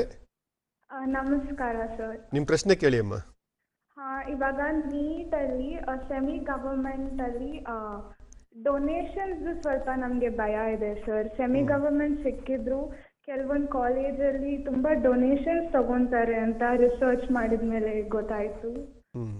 ಓಕೆ ಸರ್, ಇದು ನೀವು ತುಂಬಾ ಈ ವಿಚಾರಕ್ಕೆ ಸಂಬಂಧಪಟ್ಟಂಗೆ ತುಂಬಾ ಅವೇರ್ನೆಸ್ ಮಾಡ್ತಾ ಇದ್ದೀರಾ. ಸೊ ಇದು ಬಹಳ ಎಲ್ಲರಿಗೂ ಅನ್ವಯಿಸುವಂಥದ್ದು, ಒಂದು ಭೀತಿ ಇರುವಂಥದ್ದು, ಆತಂಕ ಇರುವಂಥದ್ದು, ಕಳವಳ ನಿವಾರಿಸಕ್ಕೆ ಏನು ಅಂತ ಸರ್? ತನೋರೆ, ಇಲ್ಲಿ ಎರಡು ವಿಷಯನ ನಾನು ಮೆಡಿಕಲ್ ಆಸ್ಪಿರೆಂಟ್ಸ್ ವಿದ್ಯಾರ್ಥಿಗಳಿಗೆ, ಪೋಷಕರಿಗೆ ಎರಡು ವಿಷಯನ ನಾನು ಹೇಳಲಿಕ್ಕೆ ಇಚ್ಛಪಡ್ತೀನಿ. ಸೆಮಿ ಗೌರ್ಮೆಂಟ್ ಅಂದ್ರೆ ಬಹುಶಃ ನೀವು 12 ಲಕ್ಷದ ಹೈಯರ್ ಫೀಸ್ ಇಂದು ಸೀಟ್ ಬಗ್ಗೆ ಹೇಳ್ತಾ ಇದ್ದೀರಾ ಅಂತ ನಾನು ಭಾವಿಸ್ತೀನಿ. ಪ್ರೈವೇಟ್ ಖಾಸಗಿ ಸರ್ಕಾರಿ ಕಾಲೇಜಲ್ಲಿ ಪ್ರಶ್ನೆನೇ ಇಲ್ಲ, ಒಂದೇ ಫೀಸ್ ಇದೆ, 100% ಸೀಟ್ ಅಡ್ಮಿಷನ್ ಆಗ್ತೀವಿ. ನೀವು ಖಾಸಗಿ ಕಾಲೇಜ್ಗಳು ಬಂದಾಗ ಖಾಸಗಿ medical college, private university medical college ಮತ್ತೆ ಡೀಮ್ಡ್ ಅಲ್ಲಿ ಸಹ ಕೆಲವು ಕಾಲೇಜು ಕೆಲವು ಸೀಟ್ಗಳನ್ನ ನಾವು ಅಲಾಟ್ ಮಾಡ್ತೀವಿ. ಬಹಳ ಸ್ಪಷ್ಟವಾಗಿ NMC, ಸುಪ್ರೀಂ ಕೋರ್ಟ್ ಎಲ್ಲ ಹೇಳಿದ್ದಾರೆ, ಫೀಸನ್ನ ಸರ್ಕಾರಿ ಕೋಟದ್ದು ಸೀಟ್ಗಳು ಮತ್ತೆ ಹೈಯರ್ ಫೀಸ್ ಏನು ಸೆಮಿ ಗೌರ್ಮೆಂಟ್ ತಾವು ಹೇಳಿದ್ರಿ 12 ಲಕ್ಷ ಚಿಲ್ಲರೆದು, ಅದೆರಡನ್ನ ಫೀಸನ್ನ ಫಿಕ್ಸ್ ಮಾಡೋ ಅಧಿಕಾರ ಸರ್ಕಾರದ ಹತ್ರ ಇದೆ, ಸರ್ಕಾರನೇ ಫಿಕ್ಸ್ ಮಾಡಿದೆ. ಈವನ್ ಮ್ಯಾನೇಜ್ಮೆಂಟ್ ಮತ್ತೆ NRI ಅಂತ ಏನು 2 ಕೆಟಗರಿ ಸೀಟ್ಸ್ ಇದೆ, ಅದಕ್ಕೆ ಕಾಲೇಜಿನವರು ಫಿಕ್ಸ್ ಮಾಡಬೇಕು ಅಂತೇಳಿ ಸರ್ಕಾರ ಅಧಿಕಾರ ಕೊಟ್ಟಿದೆ. ಆದರೆ ಎಷ್ಟನ್ನು ಫಿಕ್ಸ್ ಮಾಡ್ತಾರೆ ಅನ್ನುವಂಥದ್ದನ್ನ ಅವ್ರು ನಮಗೆ ಹೇಳಬೇಕು, ನಾವು ಪಬ್ಲಿಷ್ ಮಾಡ್ತೀವಿ, ನಮಗೇನೆ ನೀವು ಫಸ್ಟ್ ಇಯರ್ ಫೀಸನ್ನ ಕಟ್ಟಬೇಕು, ನಮ್ಮಿಂದನೇ ನಿಮಗೆ ಸೀಟ್ ಅಲಾಟ್ಮೆಂಟ್ ಮಾಡ್ತೀವಿ, ನೀವು ಹೋಗಿ ಕಾಲೇಜಿಗೆ ಅಡ್ಮಿಷನ್ ಆಗಬೇಕು. ನೇರವಾಗಿ ಹೋಗಿ ಫಸ್ಟ್ ಇಯರ್ದು ನೇರವಾಗಿ ಕಾಲೇಜಿಗೆ ಹೋಗಿ ಅಡ್ಮಿಷನ್ ಆಗೋದಕ್ಕೆ ಅವಕಾಶ ಇಲ್ಲ, ನೇರವಾಗಿ ಹೋಗಿ ಫಸ್ಟ್ ಇಯರ್ದು ಕಾಲೇಜಿಗೆ ದುಡ್ಡು ಕಟ್ಟುವಂಥದ್ದಕ್ಕೂ ಅವಕಾಶ ಇಲ್ಲ. ನನಗೆ ಮಾಹಿತಿ ಪ್ರಕಾರ ಕೆಲವರು ಮ್ಯಾನೇಜ್ಮೆಂಟ್ ಸೀಟು 2-3 ವರ್ಷದ ಹಿಂದೆ ಇತ್ತು, ಅದು ಮ್ಯಾನೇಜ್ಮೆಂಟ್ NRI ಸೀಟನ್ನು ನೇರವಾಗಿ ಕಾಲೇಜಿಗೆ ಹೋಗಿ ಅಡ್ಮಿಷನ್ ಆಗ್ತಾ ಇದ್ರು. ಅದೇ ಒಂದು ಮನಸ್ಥಿತಿಯಲ್ಲಿ ಕೆಲವರು ಪೇರೆಂಟ್ಸು ಅವರು ಇವರಿಗೆ ಭೇಟಿ ಆಗ್ತಾ ಇದ್ದಾರೆ. ಯಾರು ಕಾಲೇಜಿಗೆ ಭೇಟಿ ಆಗ್ತೀರಾ ಖಂಡಿತ ಅವರು ನಿಮಗೆ ಮಿಸ್ಗೈಡ್ ಮಾಡಲ್ಲ, KE ಮುಖಾಂತರ ಬನ್ನಿ ಅಂತ ಹೇಳ್ತಾರೆ. ತಾವ್ಯಾರಾದ್ರೂ ಮಧ್ಯವರ್ತಿಗಳನ್ನ ಭೇಟಿ ಮಾಡಿದ್ರೆ ಅವರು ನಿಮಗೆ ಮೋಸ ಮಾಡ್ತಾರೆ. ಇದು ದಯಮಾಡಿ ಅರ್ಥ ಮಾಡ್ಕೊಳ್ಳಿ. ಮ್ಯಾನೇಜ್ಮೆಂಟ್ ಸೀಟು NRI ಸೀಟಿಗೆ ಫೀಸನ್ನ ಫಿಕ್ಸ್ ಮಾಡುವಂತಹ ಅಧಿಕಾರ ಖಾಸಗಿ ಮೆಡಿಕಲ್ ಕಾಲೇಜ್ ಅವರಿಗಿದೆ, ಆದರೆ ನೇರವಾಗಿ ಅಡ್ಮಿಷನ್ ಮಾಡಿಕೊಳ್ಳುವಂತಹ ಅಧಿಕಾರ ಅವರಿಗಿಲ್ಲ. ಅವರು ಫೀಸ್ ಏನು ಫಿಕ್ಸ್ ಮಾಡ್ತಾರೆ ಅದನ್ನ ನಾನು ಪಬ್ಲಿಷ್ ಮಾಡ್ತೀನಿ KE ಇಂದ. ನೀವು ನಮ್ಮಲ್ಲಿ ಕೌನ್ಸಿಲಿಂಗ್ ಭಾಗವಹಿಸ್ತೀರಾ, ನಿಮ್ಮ ರ್ಯಾಂಕ್ ಆಧರಿಸಿ ಸೀಟ್ ಅಲಾಟ್ ಆಗುತ್ತೆ. ಫಸ್ಟ್ ಇಯರ್ ದುಡ್ಡನ್ನು ಸಹ ನೀವು ನಮಗೇನೆ ಕಟ್ತೀರಾ, ನಾವು ಕಾಲೇಜಿಗೆ ಕಳಿಸ್ಕೊಡ್ತೀವಿ. ಈಗ ಹೈಯರ್ ಫೀಸಿಗೆ ಸಂಬಂಧಪಟ್ಟಂತೆ ನೀವು 12.5 ಲಕ್ಷ ಅಂತ ಡಿಸ್ಪ್ಲೇ ಮಾಡಿದ್ದೀರಾ, ನಾವು ಅಷ್ಟು ನಿಮ್ಗೆ ಕಟ್ತೀವಿ. ಕಾಲೇಜಿಗೆ ಹೋದಂಥ ಸಂದರ್ಭದಲ್ಲಿ ಅವರು ಬೇರೆ ಬೇರೆ ಎಲ್ಲ ಫೀಸ್ ಅಂತೇಳಿ ನಮಗೆ ಕೇಳ್ತಾರೆ ಅಂತೇಳಿ. ನೋಡಿ, ಅವರು ಯಾವುದು ಸ್ಕಿಲ್ ಲ್ಯಾಬು ಅಥವಾ ಸಣ್ಣ ಪುಟ್ಟದ್ದು ತುಂಬ ಮೀಗರ್ ಅಮೌಂಟನ್ನು ಅವರು ಅಧಿಕೃತವಾಗಿ ವೆಬ್ಸೈಟಲ್ಲಿ ಪಬ್ಲಿಷ್ ಮಾಡಿರ್ತಾರೆ. ಆದರೆ ನೀವು ರಿಸರ್ಚ್ ಮಾಡಿದ್ರಿ, ನಾವೆಲ್ಲಿ ವಿಚಾರಿಸಿದ್ರಿ? ನೋ, ನೀವು ಚಿಂತೆ ಮಾಡಬೇಡಿ. ಇವತ್ತು ಇಂಜಿನಿಯರಿಂಗ್ ಇರಲಿ, ಮೆಡಿಕಲ್ ಇರಲಿ, ಯಾವುದೇ ಕೋರ್ಸ್ಗಳಿಗಿರಲಿ, ಫೀಸ್ ರೆಗ್ಯುಲೇಷನ್ ಕಮಿಟಿ ಅಂತೇಳಿ ಒಂದು ಕಮಿಟಿ ಇದೆ. ಜಸ್ಟಿಸ್ ಹೈಕೋರ್ಟ್ ನಿವೃತ್ತ ನ್ಯಾಯಾಧೀಶರು ಆ ಒಂದು ಕಮಿಟಿಯ ಮುಖ್ಯಸ್ಥರಾಗಿರ್ತಾರೆ. ದಯಮಾಡಿ ನೀವು ಯಾವುದಾದ್ರೂ ಕಾಲೇಜಲ್ಲಿ ಅಡ್ಮಿಷನ್ ಸಂದರ್ಭದಲ್ಲಿ ನಿಮಗೆ ಹೆಚ್ಚುವರಿ ಡೊನೇಷನ್ ಅನ್ನ ಕೇಳ್ತು ಅಂತಂದ್ರೆ ನೀವು ಆ ಕಮಿಟಿಗೆ ದೂರನ್ನು ಕೊಡಬಹುದು. ಆ ಕಮಿಟಿ ನಮ್ಮ ಕಚೇರಿಯಲ್ಲೇನೆ ಕಾರ್ಯನಿರ್ವಹಿಸುತ್ತೆ. ಇದು ಬಹಳ ಮುಖ್ಯವಾದಂತಹ ಮಾಹಿತಿ. ಯಾರು ಕೂಡ ಮೋಸಕ್ಕೆ ಒಳಗಾಗಬೇಡಿ, ಯಾಮರ್ಸೋಂಥವ್ರು ಇದ್ದೇ ಇರ್ತಾರೆ, ಯಾಮಾರಬೇಡಿ ಅಂತ ಹೇಳ್ತಾ ಇದ್ದಾರೆ ನೀವು. Yes sir. ಸರ್, ಈಗ 2 ಕರೆ ಕಾಯ್ತಾ ಇದೆ ಸರ್. ಒಂದು ಮೈಸೂರಿಂದ ಸಂಜಿತ್ ಅವರು ಕರೆ ಮಾಡಿದ್ದಾರೆ, ಅದ್ರ ಜೊತೆಲಿ ಇನ್ನೊಂದು ಕರೆನೂ ಕೂಡ ಒಟ್ಟಿಗೆ ತಗೊಂಡ್ಬಿಡೋಣ, 2 ಕರೆನೂ. ನಮಸ್ತೆ ಸಂಜಿತ್ ಅವರೇ. ಹಲೋ ಸರ್, ಮಾತಾಡಿ, ನಿಮ್ಮ ಪ್ರಶ್ನೆ ಕೇಳಿ. ಸರ್, ನಾವಿವಾಗ ಒಂದು ಕಾಲೇಜ್ಗೆ ನಾವು ಆಪ್ಷನ್ ಎಂಟ್ರಿ ಮಾಡಿದೀವಿ. ಅದು ನಮ್ಗೆ ಫಸ್ಟ್ ರೌಂಡ್ ಮತ್ತೆ ಸೆಕೆಂಡ್ ರೌಂಡ್ ಅಲ್ಲಿ ಲಾಸ್ಟ್ ಇಯರ್ ಕಟ್ ಆಫ್ ಅಲ್ಲಿ ಸಿಗಲ್ಲ.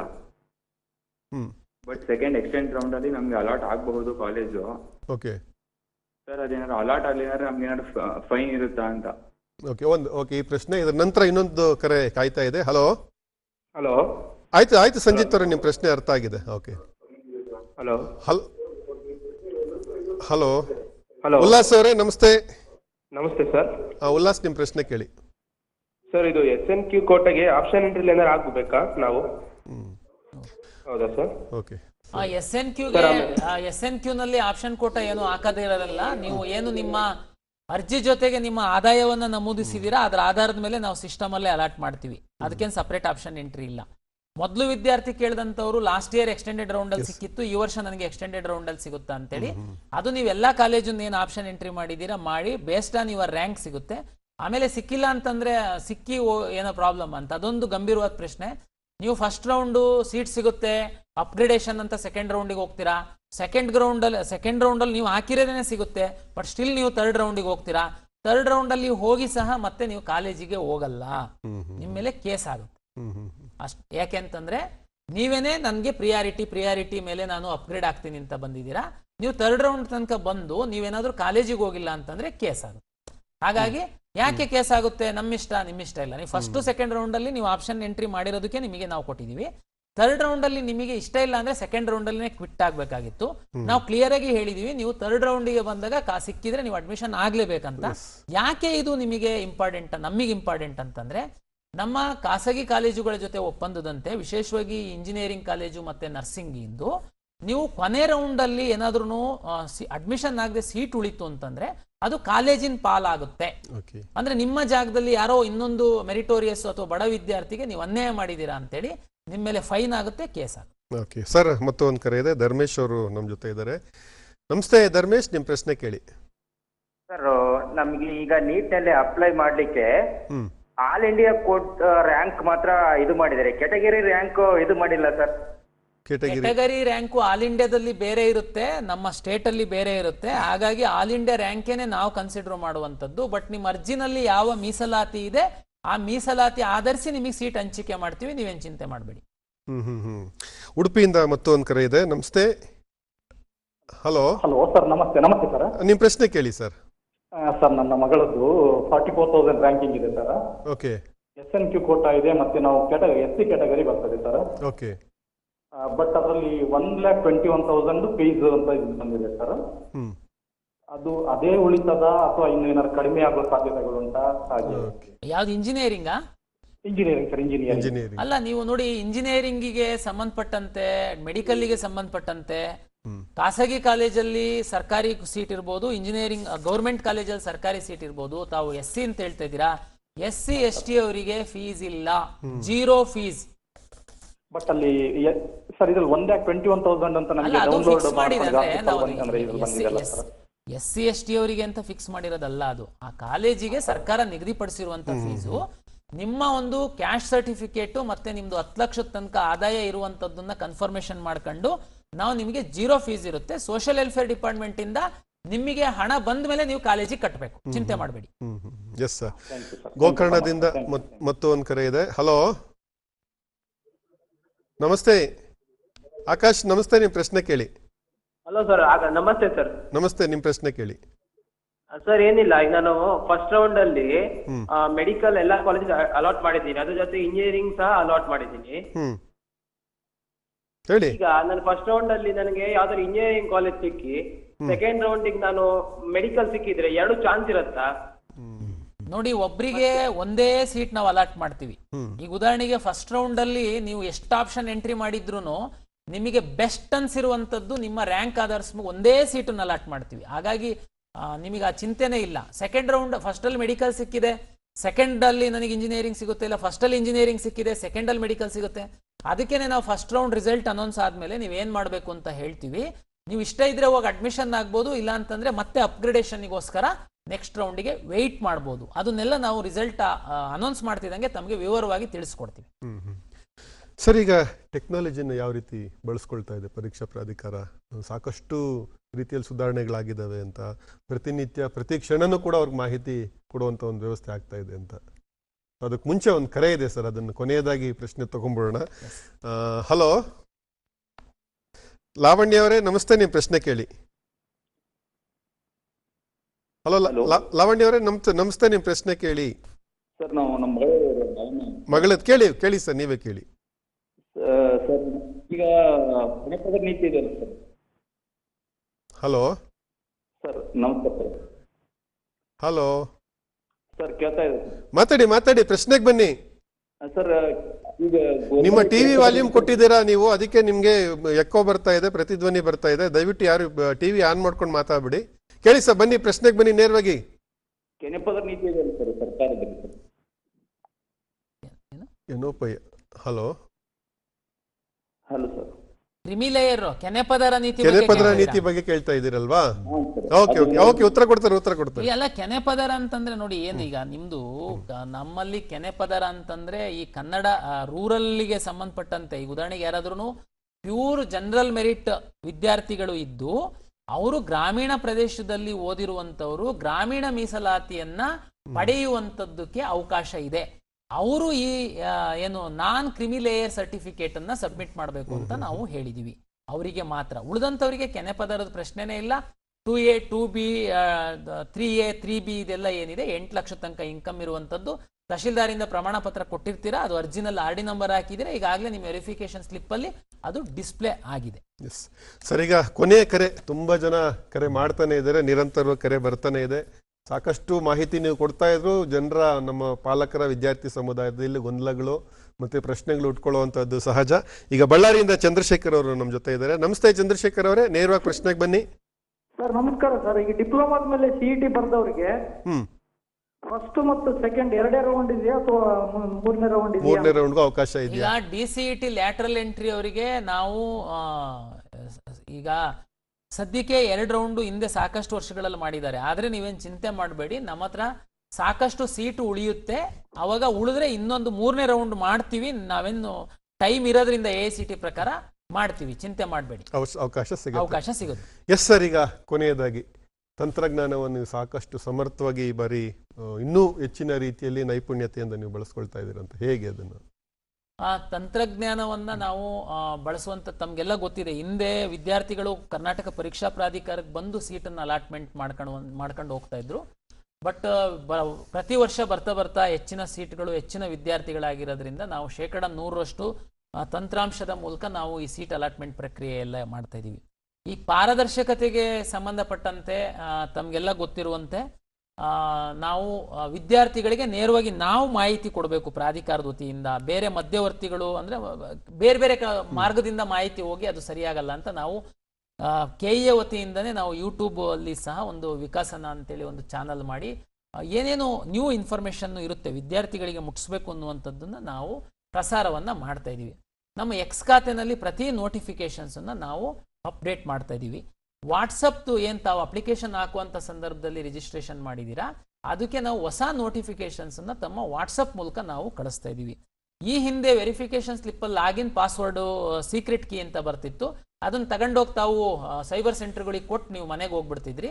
ನಿಮ್ ಪರವಾಗಿ ಅವರೇ ಆಪ್ಷನ್ ಎಂಟ್ರಿ ಮಾಡಿ ಅವರೇ ಕಾಲೇಜಿಗೆ ಅಲಾಟ್ ಮಾಡ್ಕೊಂಡು ಕೊನೆಗೆ ನಿಮ್ಗೆ ಗೊತ್ತಿಲ್ದಿರಂಗೆ ಆ ಕಾಲೇಜಿನ ಸೀಟ್ನು ಬ್ಲಾಕ್ ಮಾಡೋ ಅಂತ ವ್ಯವಸ್ಥೆ ಇತ್ತು. ಅದಕ್ಕೆ ನಾವು 100% OTP ಸಿಸ್ಟಮ್ ಅನ್ನು ತಗೊಂಡು ಬಂದಿದೀವಿ, ಮತ್ತೆ ಫೇಸ್ ರೆಕಗ್ನೈಸೇಷನ್ ತಗೊಂಡು ಬಂದಿದೀವಿ. ಸದ್ಯಕ್ಕೆ face recognition first round application multiple login ಆಗೋದಕ್ಕೋಸ್ಕರ ನಾವು ಸ್ಟಾಪ್ ಮಾಡಿದ್ವಿ. ಬಟ್ ಅದು ನೆಕ್ಸ್ಟ್ ಹಂತದಲ್ಲಿ ಸಹ ಕಂಟಿನ್ಯೂ ಆಗುತ್ತೆ. ಹಾಗಾಗಿ ಯಾರು ಅರ್ಹ ವಿದ್ಯಾರ್ಥಿಗಳಿದ್ದಾರೆ, ಯಾರು ಮೆರಿಟೋರಿಯಸ್ ಸ್ಟೂಡೆಂಟ್ ಇದ್ದಾರೆ, ಯಾರಿಗೆ ಈ ಸರ್ಕಾರಿ ಸೀಟ್ಗಳು ಸಿಕ್ಕಬೇಕು ಅವರಿಗೆ ಸಿಗುವ ನಿಟ್ಟಿನಲ್ಲಿ ಪ್ರಾಧಿಕಾರದ ವತಿಯಿಂದ ಎಲ್ಲ ನಾವು ವ್ಯವಸ್ಥೆ ಮಾಡಿಕೊಂಡಿದ್ದೀವಿ. ಹಾಗಾಗಿ ತಾವು ದಯಮಾಡಿ ಪ್ರಾಧಿಕಾರದಿಂದ ಹೊರಡುವಂತಹ ನೋಟಿಫಿಕೇಶನ್ಗಳನ್ನ, ಮಾಹಿತಿಯನ್ನ, ಮತ್ತೆ ಈ ಮೀಡಿಯಾದವರು ನಮಗೆ ದಿನಪತ್ರಿಕೆಗಳಿರ್ಬೋದು, ಎಲೆಕ್ಟ್ರಾನಿಕ್ ಮೀಡಿಯಾದವರು ಹೈಯೆಸ್ಟ್ ಪ್ರಾಧಿಕಾರದ ಮಾಹಿತಿಯನ್ನ ಪ್ರಸಾರ ಮಾಡ್ತಾರೆ. ದಯಮಾಡಿ ಅದನ್ನ ಓದಿ ನಮ್ಮ KEA ಏನು ನಿರ್ದೇಶನ ಕೊಡುತ್ತೆ ಅದರಂತೆ ತಾವೇನಾದ್ರೂ ಫಾಲೋ ಮಾಡ್ತು ಅಂತಂದ್ರೆ ತಮಗೆ ಅರ್ಹತೆಗೆ ತಕ್ಕಂತೆ ಸೀಟು ಸಿಗುವಂತದ್ದಕ್ಕೆ ಅವಕಾಶಗಳಿದೆ. ಪ್ರತಿ ಹಂತದಲ್ಲೂ ಅಪ್ಗ್ರೇಡ್ ಆಗ್ತಾ ಇರುತ್ತೆ, ಅಪ್ಡೇಟ್ ಆಗ್ತಾ ಇರುತ್ತೆ. ನೀವು ಅಪ್ಡೇಟ್ ಆಗಿ, ನೀವು ಅಪ್ಗ್ರೇಡ್ ಆಗಿ ಈ ಒಂದು ಸೀಟು ಹಂಚಿಕೆ ಪ್ರಕ್ರಿಯೆನ ಅತ್ಯಂತ ಸುಗಮವಾಗಿಗೊಳಿಸೋದಕ್ಕೆ ಎಲ್ಲ ರೀತಿಯಾದ ವ್ಯವಸ್ಥೆಯನ್ನು ಮಾಡಲಾಗಿದೆ.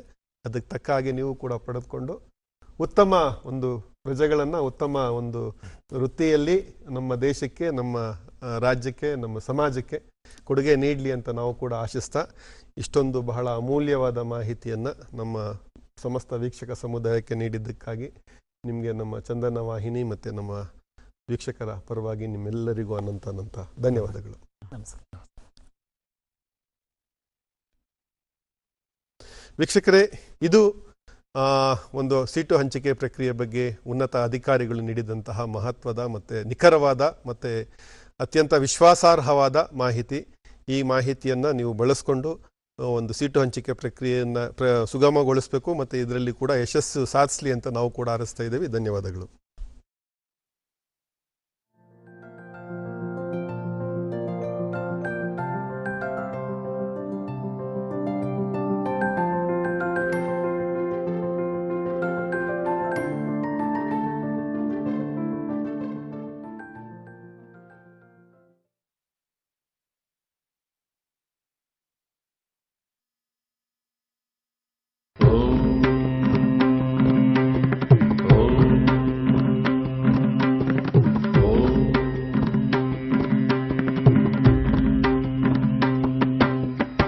आङ्गिकं भुवनं यस्य भुवनं यस्य वाचिकं सर्ववाङ्मयं वाचिकं सर्ववाङ्मयम् आहार्यं चन्द्रतारा